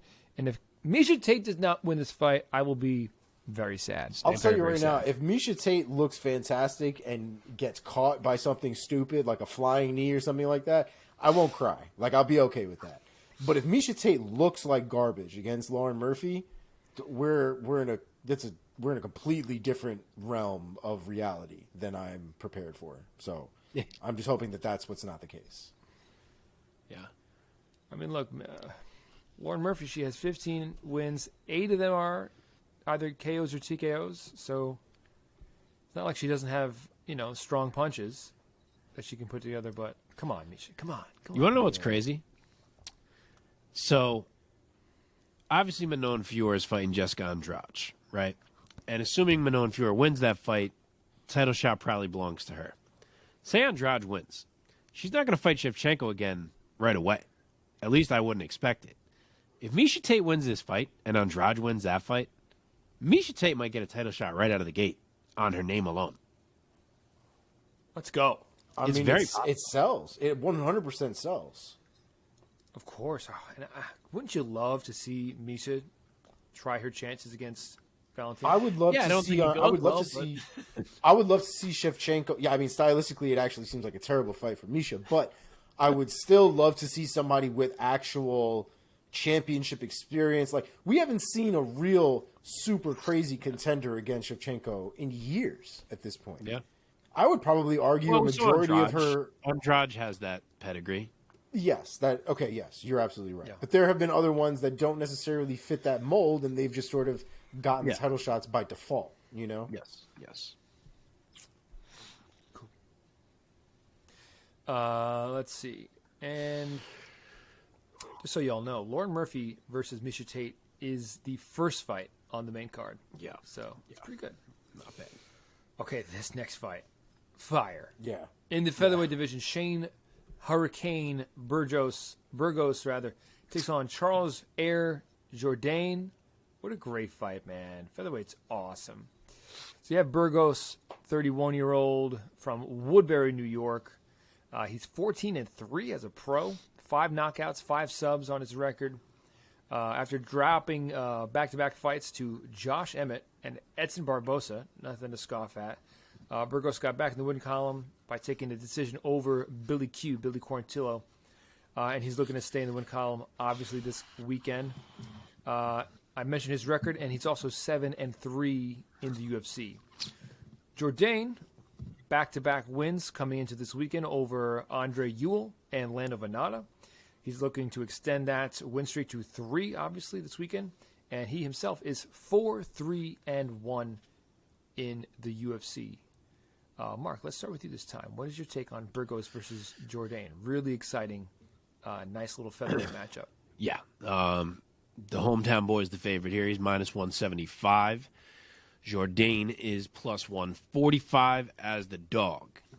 If this one is not a banger, something went terribly wrong. I like Shane Burgos. I always have. He always impresses me. He has had some very tough losses in his career. The Emma one was close. The Barbosa one was wild and a banger, how his body just said no mas. And a loss here would definitely dim his star a bit. As good as Charles Jourdain has looked, he is not of the resume of those guys I just mentioned. So he's got to win here to hang on to his ranking. And I'm going to say that I think he can do it. I think he can hold Jourdain off in a war. Jourdain is sneaky good, but Shane Burgos is going to be working with a 6-inch reach advantage, which is a lot. He's got the hometown crowd, and he's got a chin for days. Plus, Jourdain has made it to this point without really fighting a single power puncher in the UFC, if you look at his resume. And he did get dropped bad by Julian Erosa along the way. So if Erosa can drop him, you got to think Burgos can. So I think that Burgos' power is going to accumulate, and it's going to swing this fight. Maybe Jourdain front runs it and wins round 1.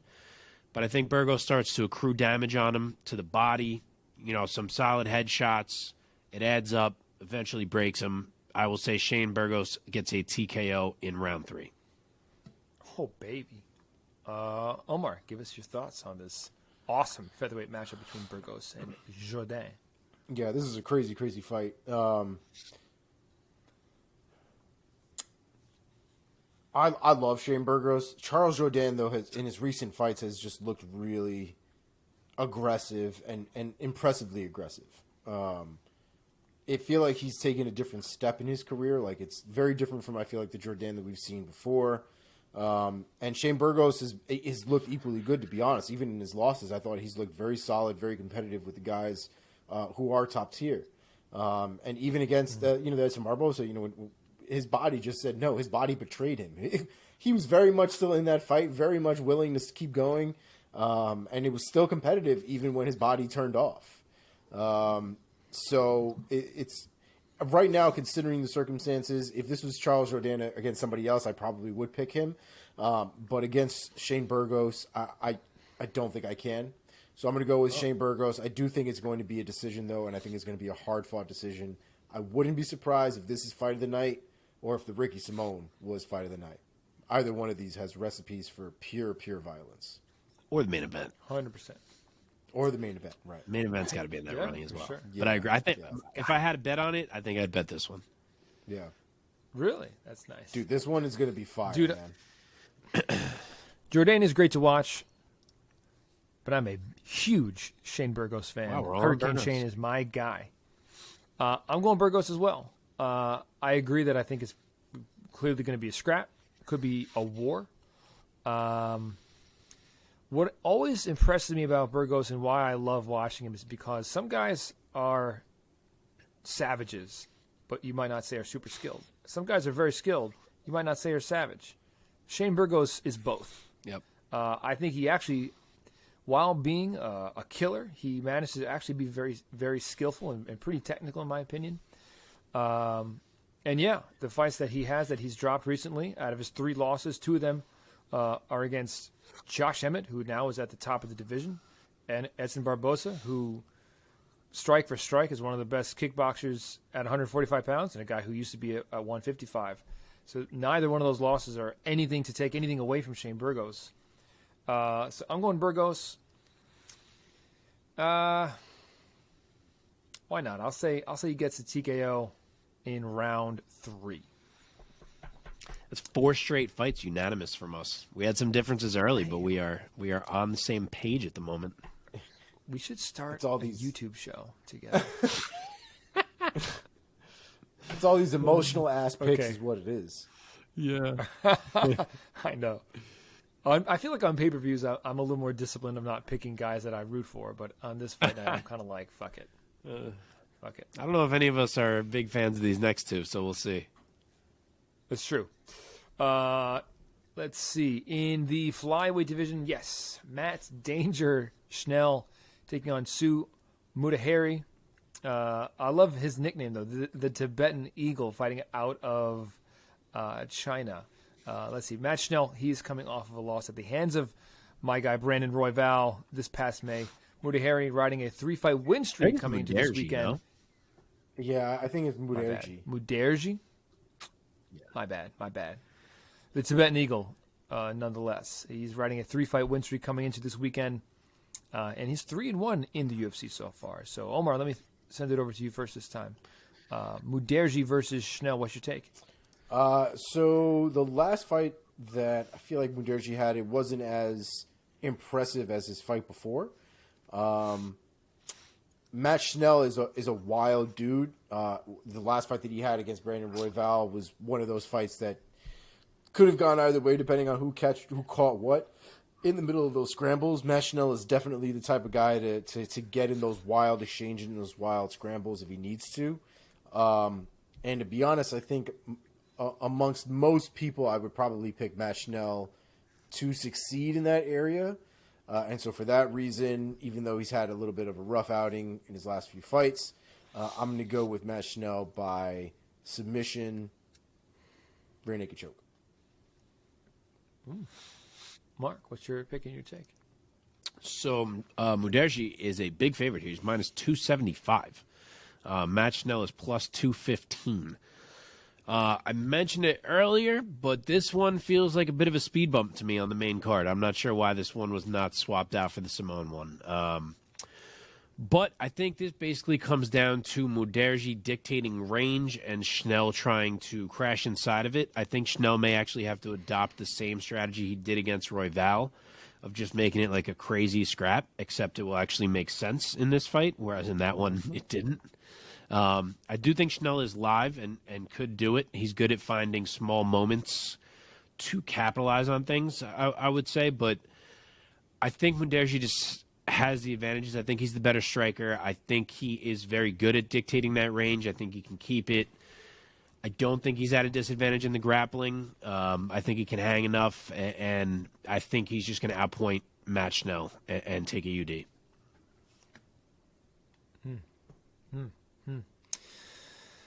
So I'm going with Mudaerji in this one. I think he has clearly the edge in power. I mean, if you look at their records, Matt Schnell, 15-6 as a pro, 2 knockouts. Mudaerji, I mean, he does have a lot of submissions, 8 submission wins. Yep. Mudaerji, 16 victories, 14 of them are finishes, 13 knockouts. I'm going to go with Mudaerji by TKO. I'm going to say round number 2. Unfortunately, Matt Schnell is going to extend his losing streak to 3, and Mudaerji is going to keep on rolling and probably get a bigger matchup next time with a 4-fight win streak to his name. So there you have it, boys. Not unanimous on that one. Just want to point out, Matt Schnell has a majority of his victories, as you said, 8 victories by submission. Your man Mudaerji has 4 losses. All 4 of those losses are submission. Oh, just saying. Matt Schnell, they said you ain't shit. Let's go. Get that W, Matt Schnell. Let's go. Maybe I'm overrating how safe I think Mudaerji can be in the grappling. I didn't pay attention to the pre-UFC record as much as I maybe should have there. Let's go, Matt Schnell. We'll see. I'll stand by the take. He's improved it, guys. All right, it's true. All right, big fight in the welterweight division. Li Jingliang taking on Muslam Saikhov.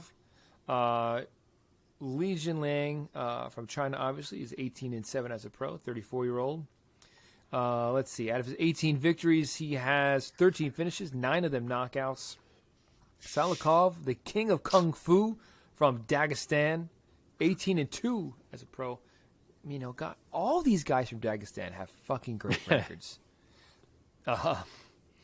18 victories, 12 knockouts, 14 finishes overall. Jingliang coming off of a loss against Khamzat Chimaev, that, you know, really embarrassing fight where Chimaev pretty much picked him up like a child. I don't know if Jingliang even got a chance to throw a punch in that fight. I don't think so. And not one that Saikhov riding a 5. Yeah, right. Saikhov is riding a 5-fight win streak in the UFC. He lost his first UFC bout and has won the last 5 straight. Omar, let me send it to you this time first. Li Jingliang, Muslim Saikhov. What's your take and your pick? I love Li Jingliang. I don't know why. I find him so entertaining. I find him fun. I just don't know how good his grappling is. Good. I just don't know how good, because there's something to be left, as far as his vulnerabilities are concerned with his wrestling. Saikhov seems like the type of fighter that probably has less of those kind of vulnerabilities and probably can capitalize on people with those vulnerabilities. I just think that from a stylistic standpoint, this is a bad matchup for Li Jingliang. I'm going to go with Saikhov. I'm going to go with Saikhov by decision. Mark? All right, so Muslim is the favorite here. He's minus 175. Li Jingliang is plus 145. This is another great matchup on this card. I think this one boils down to the technique in the corner of Saikhov against the explosiveness and power in the corner of Jingliang. Honestly, I hate that Saikhov is getting this chance and that my boy Zaleski dos Santos hasn't gotten it because he beat Muslim in nearly everyone's eyes, including mine, and got robbed. But that's neither here nor there. I just had to go to bat for my guy. I know there's hype on Muslim Saikhov, but he's already 38. So maybe we got him in the UFC too late. I don't know. But, we'll find out here. If he smokes Jingliang, then the hype is still real. But to me, as good as he's been, I kind of think he may not be as good as people want him to be. He's had some fights where he's kind of just looked middle of the road to me. Like he lost to Alex Garcia, as you said, in his debut, which is not, that's not a great loss. I thought he lost to Zaleski, as a lot of people did. I wasn't even crazy impressed in his last win over Francisco Trinaldo. But, of course, then he has these moments where he does just throw some strike or combo that's so picture-perfect that it's like, oh, wow, look at Muslim Saikhov. So, he's good, but I think Lee can stop him here. I think he can kind of crash through the technique. I think he's got big explosive movements, big power. I think he can be quick in and out of range. I think sometimes Saikhov is not as quick as he needs to be in terms of distance being closed on him. I think Lee can get it done. I'm going to say Lee finds a big one at some point and puts Muslim out. I will say round 3 knockout. Oh, shit. Wow. I would love that. That'd be dope. Big pick. What are the odds again? What's the spread? Lee's a 145 dog. Muslim is a minus 175 favorite. What the hell is the line for Li Jingliang by knockout? That's got to be crazy. I don't know. I can try to look while Mike's talking. Yeah. Yeah, sure. I think this is going to be a sort of you almost have forgot performance for Li Jingliang. Oh, you're with me. I think because of the way that he lost to Chimaev, because Chimaev is such a phenom, people don't realize, maybe kind of forgot how good Li Jingliang is and how much of a real litmus test he was supposed to be for Khamzat Chimaev. And that just kind of fizzled out like somebody popped a balloon. So I'm going to go... Oh, sorry. Go ahead. My fault. I'll just finish and say I'm going to take Li Jingliang by unanimous decision. And what I think is going to be a tough fight, I don't see Jingliang blowing Saikhov out of the water or finishing him. So I'm going to say it's going to be a tough fight, but I think Jingliang is going to outpoint him and he's going to take the decision. Like it. So the most likely outcome on the Jingliang side is knockout. He's plus 330 by knockout, plus 450 by decision, and then plus 1,400 by sub, which I'm sure is not going to be happening.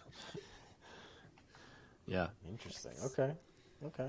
All right, let's move on to the co-main event on UFC ABC 3 Fight Night number who knows what. The co-main event in the women's strawweight division, Michelle the Karate Hottie Waterson taking on Amandinha Lemos out of Brazil. The Karate Hottie, obviously from the famous Albuquerque epicenter of MMA in America. Michelle Waterson, something of a legend, you can say, in the sport. The Karate Hottie is 36 years old, 18-9 as a professional in MMA, fighting out of the famed Jackson Wink MMA gym down in Albuquerque. She's coming off of a loss against Marina Rodriguez back in May of 2021, so over a year ago. Amanda Lemos, the Brazilian, most recently got choked out arm triangle choked out by Jessica Andrade, sort of that spectacular finish that Andrade pulls off, that standing arm triangle. But before that, Andrade snapped Lemos's 5-fight win streak. She was really cruising in the UFC. And she is no joke at 115 pounds.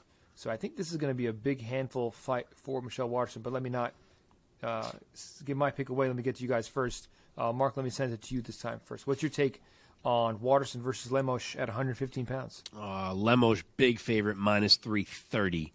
Waterson plus 260. I'm happy to see Michelle Waterson back after over a year on the sidelines, as you mentioned. But I, like you, do not think this matchup bodes well for her. I think Lemos is just too strong, and the stronger the opponent, the more I'm always concerned about Waterson. She has always kind of struck me as, and she was this earlier in her career, as someone who could be at atom weight. Obviously, the UFC does not have atom weight. I think the power goes to Lemos. I think the strength goes to Lemos. The explosion goes to Lemos. It's possible that Waterson has the cleaner technique, but I don't think it's going to matter. I think that Lemos' striking looked good against Andrade before she got arm triangled. I think it's plenty good enough. And I think it'll look good again here. I don't think that Michelle's going to have any grappling advantage to necessarily go to either if things are going wrong. My only question really is whether Michelle gets finished. She's really tough. She doesn't tend to get finished. I haven't looked at her resume. I'm not sure if there's more finishes than I realize. In my head, she doesn't really get finished. But I'm going to say she does here. I will say late round 2 TKO for Amanda Lemos. Omar. Last time that she got finished was by Rose, and that was by submission, rear naked choke in 2017. She's only been finished 4 times, 3 submissions, 1 knockout. Sorry, yeah. When I was speaking, I was saying finish. I meant by strikes. So yeah. There you go. Yeah. So only 1 by knockout. I know she's been subbed a couple. Yeah. All right. So yeah, the point works. Yeah. I mean, I've always been a Michelle Waterson fan. I was a fan of her long before she was in the UFC, when Invicta was kind of at its peak. Really showcasing women before the UFC was doing it. Michelle Waterson was one of those faces that was, bringing everybody in. The Jessica Pennes, the Michelle Watersons, the Carla Esparzas, the Rose Namajunas, like they were all the early faces. The Roxanne Modaffieris, all of them were Invicta alums back in the day. So I've been a big fan of hers for a while. When it comes to somebody against her, against Lemos, you brought up a really good point with the power that Lemos presents, and it is going to be a problem, I think.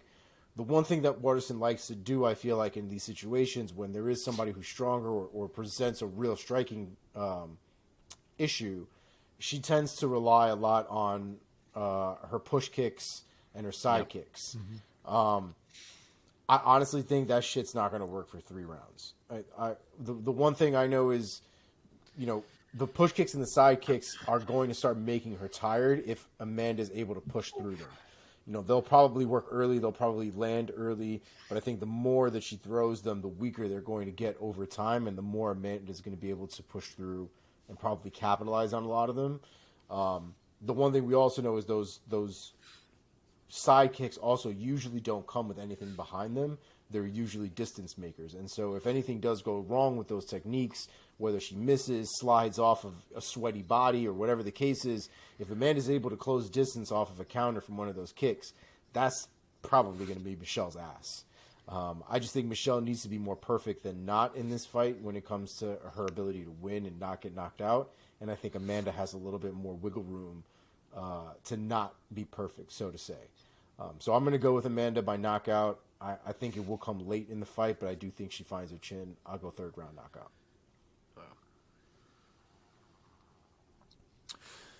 I'm taking Amanda Lemos because I think, as we've been talking, is a bad matchup for Michelle Waterson at this point in their careers. Even though Lemos, she seems like the younger one, even though she's only a year younger. Amanda Lemos is 35. Michelle Waterson is 36. But Lemos has been much more active past year or so, whereas Waterson hasn't fought in over a year. And that being said, according to their records, Waterson has a lot more miles on her body in terms of fights. And I think that's going to catch up to her. Added to the fact that she's going to be the smaller fighter. And Michelle Waterson, she fights small. Whereas Amanda Lemos, she, at 5'4", at 115 pounds, she fights big. She thumps. She cracks, man. She walks her opponents down. I want to say that she's going to finish her in the first round, but I am going to try to give Michelle Waterson enough credit to say that she is a smart fighter and a very talented kickboxer, and I think that she's going to survive the 3 rounds and lose in a unanimous decision to Amanda Lemos. Okay. Yep.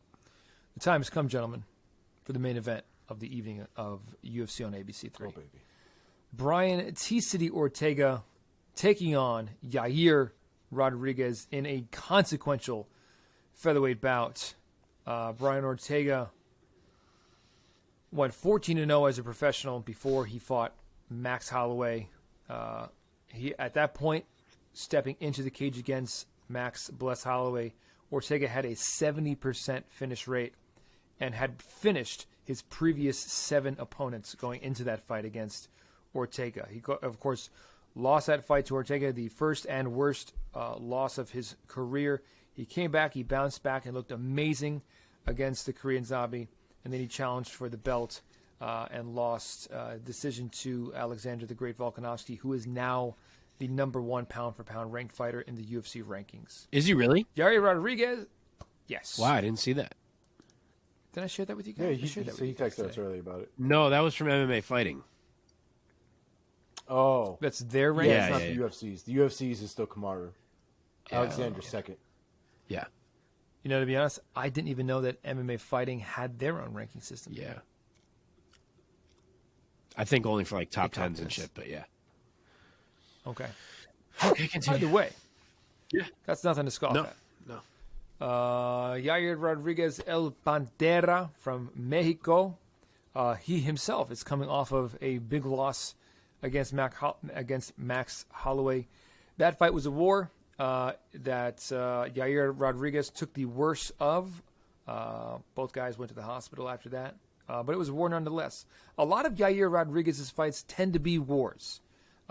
His fight against the Korean Zombie, which ended in my opinion, the most spectacular knockout I have ever seen. With that, I don't even know what to call it, elbow, that spinning up down elbow. This fight, gentlemen, is a guaranteed banger at 145 pounds. Omar, let me send it to you first. What are your thoughts of this matchup between Brian T-City Ortega and Yair El Pantera Rodriguez? So I love this matchup. I think it's very, very interesting because both guys are very good everywhere, although they have their specialities in their own areas, 100%. right? So Brian Ortega's got hands. Brian Ortega's got knockouts. He's got knees. He's got hands. He's very, very good with the striking, for sure. But I think we would all agree, himself included, that his bread and butter, his place that he lives, is on the ground, is in a jiu-jitsu match. That's, you know, if you asked him where he would feel more confident in the finish, I would assume he would say in a choke, right? Whereas Rodriguez wants to 540 kick you in the face. But if he gets on the ground, it's very possible he will snatch up a triangle, snatch up an arm, you know, find your neck somewhere. He'll find the opportunities if they present themselves.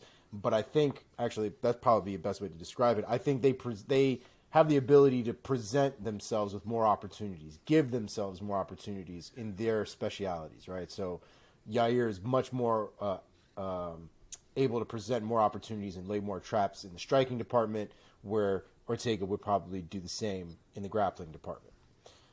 With that being said, I think they both can hang with each other in both areas. I don't think it's as much of a gimme on the ground as a lot of other people that Ortega has been with in the past. That's not to say it wouldn't be, you know, something tight. It wouldn't be something that would be competitive.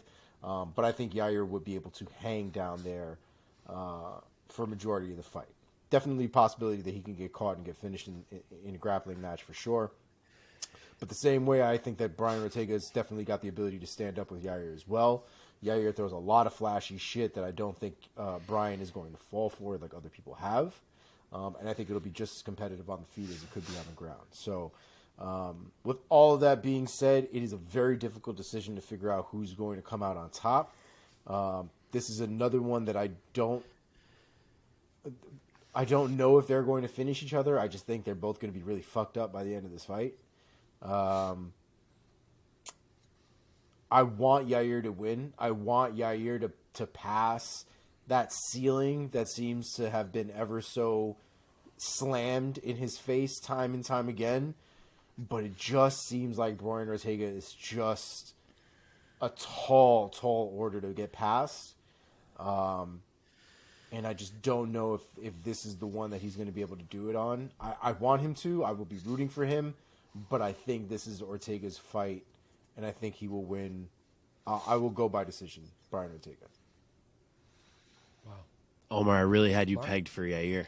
I want to, though, man. Like, I want to. I really want to. Okay, so odds are a little wider than I thought. Ortega's minus 175. Yair's plus 145. This is a hell of a main event. It's one of those fights that feels like it should have happened by now in the featherweight division. We're finally going to get to see it. It's two guys who are all action all the time, literally never in bad fights. They can both finish a fight from anywhere. They're both crazy tough. You know, it checks every box of what is hopefully going to be a banger of a main event. Omar kind of nailed it to me in that I kind of feel like it's simple to break this one down. They're both good everywhere, but Ortega's going to have to show that he can stand with the whirlwind that is Yair Rodriguez. And Yair is going to have to show that he can stay off the ground or get back up from underneath Brian Ortega. And I think I just trust Ortega to do his part there more than I trust Yair to do his. As much as Ortega gets hit, I do think he has solid defensive movement to avoid like the big shots. He kind of gets touched a lot, but nothing. You know, obviously he's never been finished. He switches stances. He takes angles the way he backsteps, kind of makes guys miss at times. I know Yair is going to be throwing things from angles that Ortega's probably not used to because no one's used to the angles that Yair takes. But Ortega has shown that he can take a beating in there, whereas Yair just got out-grappled by Max Holloway.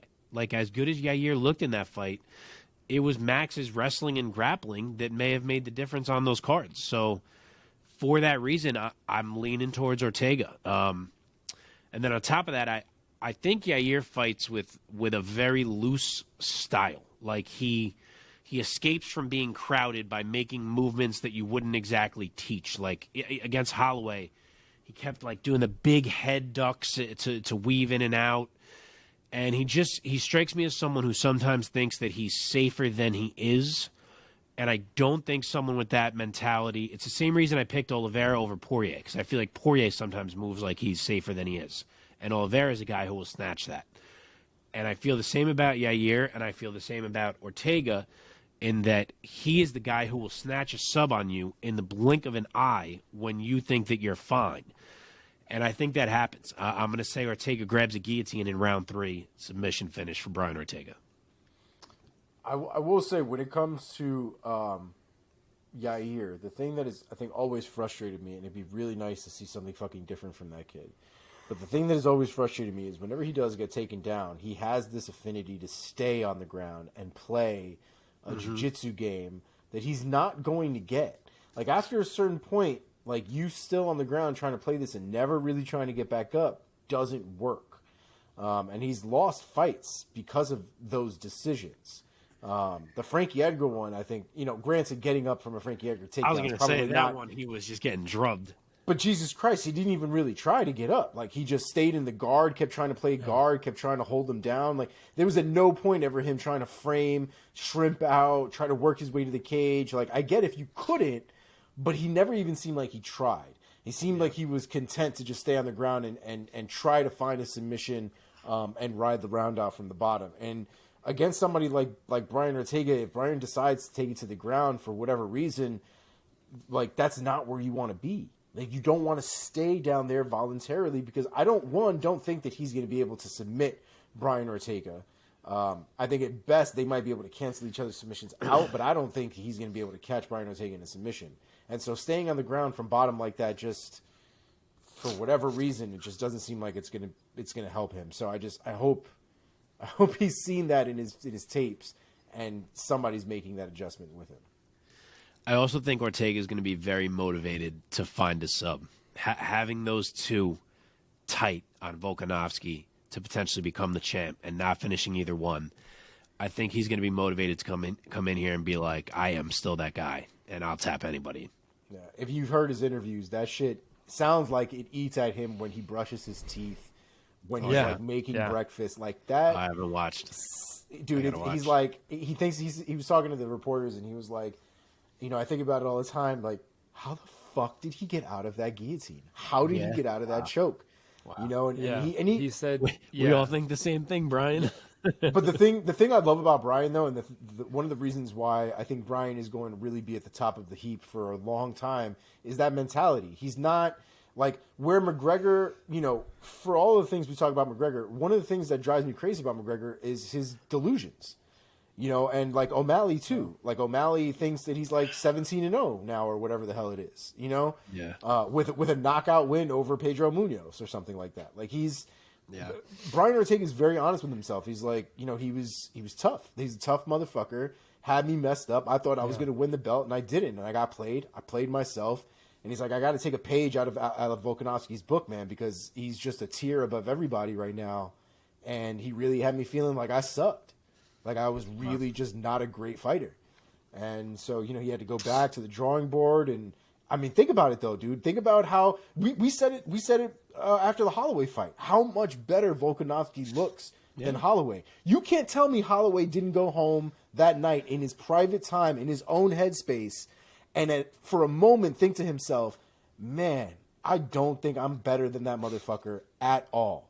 Yeah. At all. Yeah. I mean, it's got to be rough. It's got to be rough to have that realization and be honest with yourself about that stuff, and even more so to admit it to a bunch of fucking people.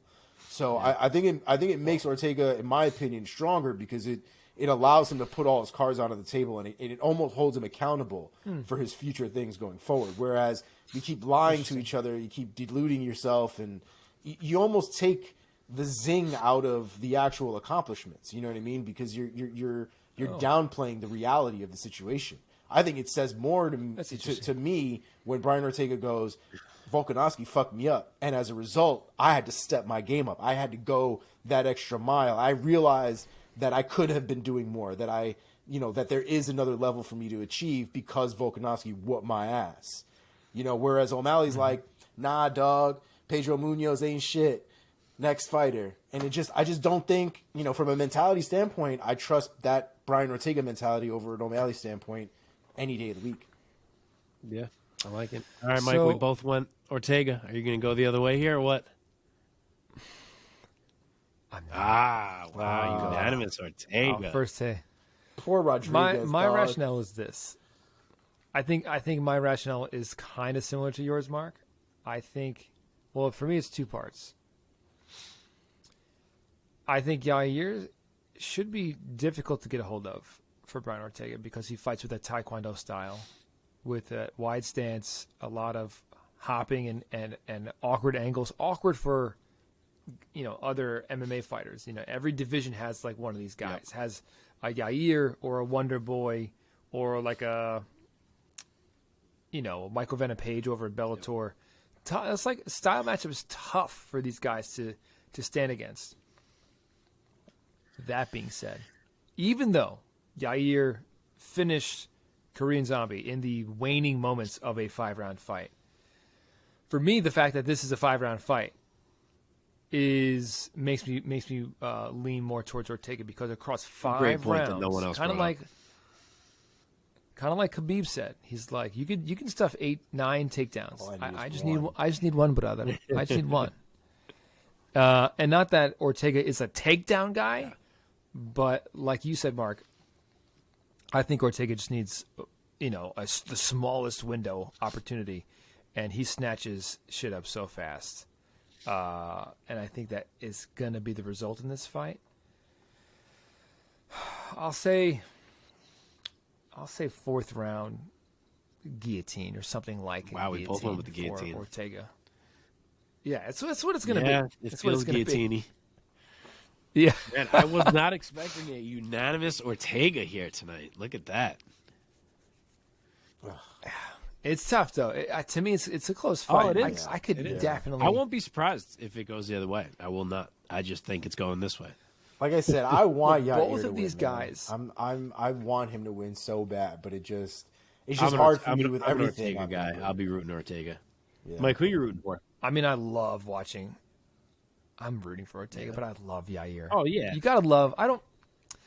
As much as a fan, I'm a fan of Brian Ortega, but I love watching Yair fight. But I don't think of Yair as like I'm a fan of his. Exact same. Oh yeah, see, no, I've been following Yair since Ultimate Fighter Latin America, so I've got a little bit more of.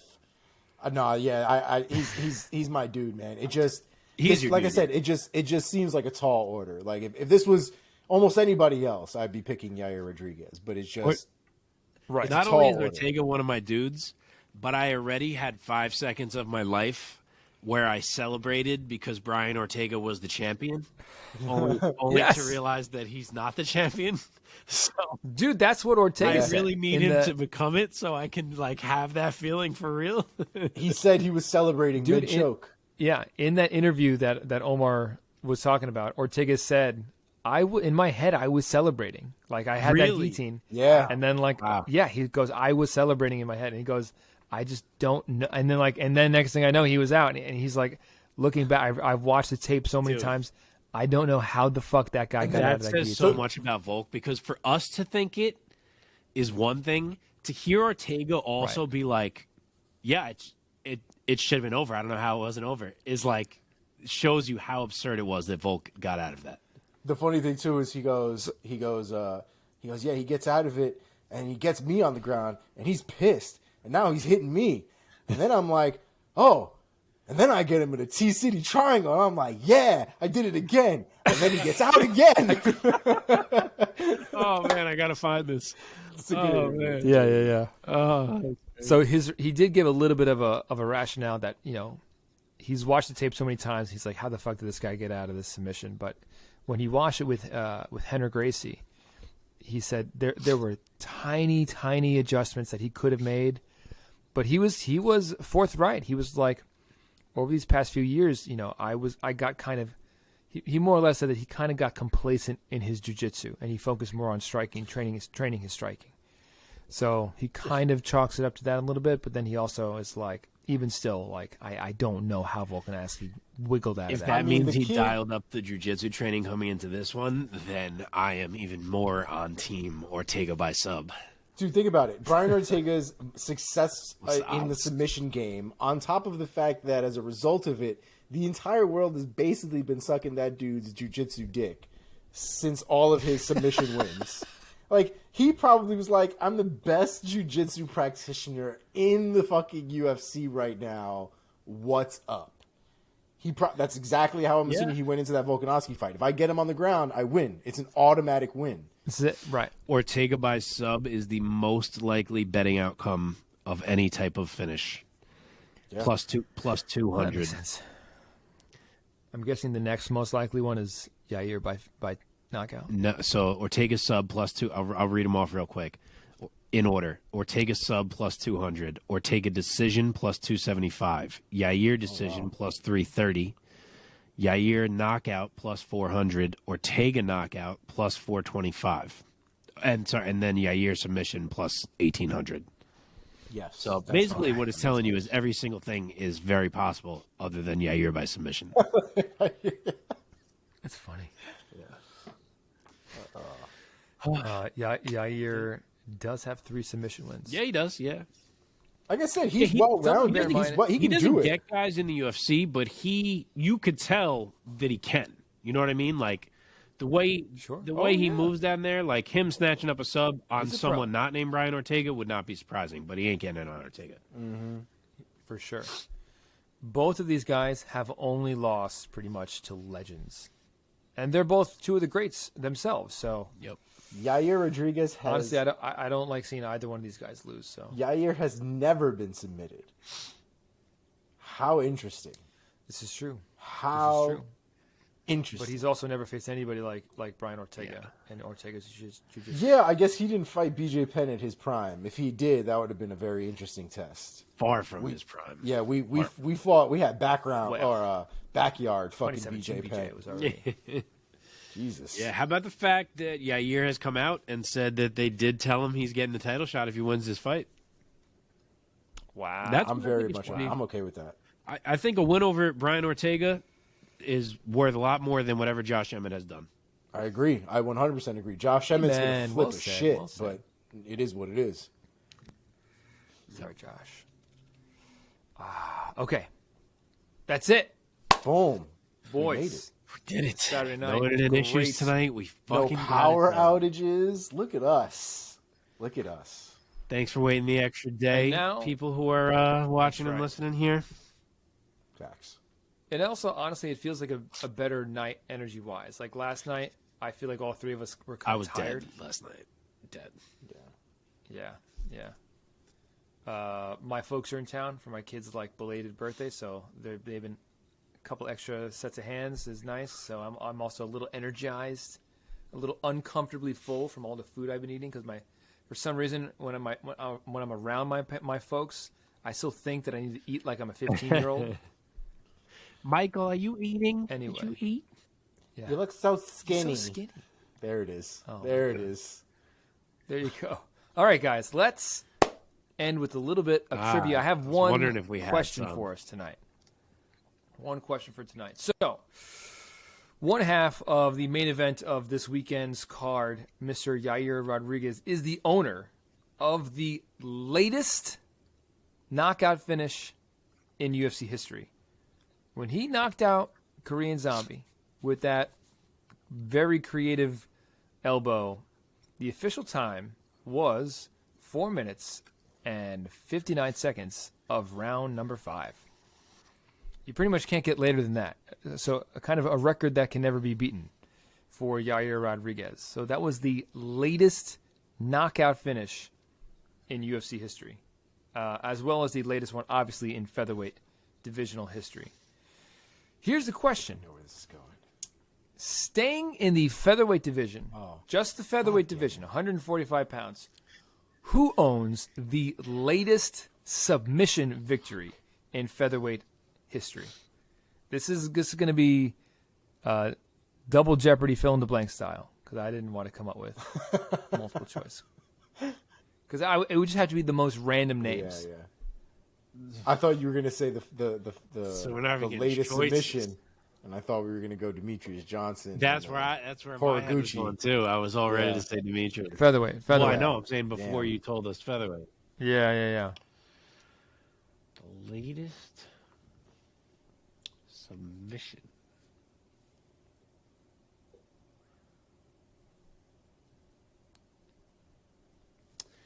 I mean, no latest something is popping into my head, so I'm literally just trying to think of featherweights who get a lot of subs to give myself. It honestly wouldn't surprise me if Brian was the one who held that record.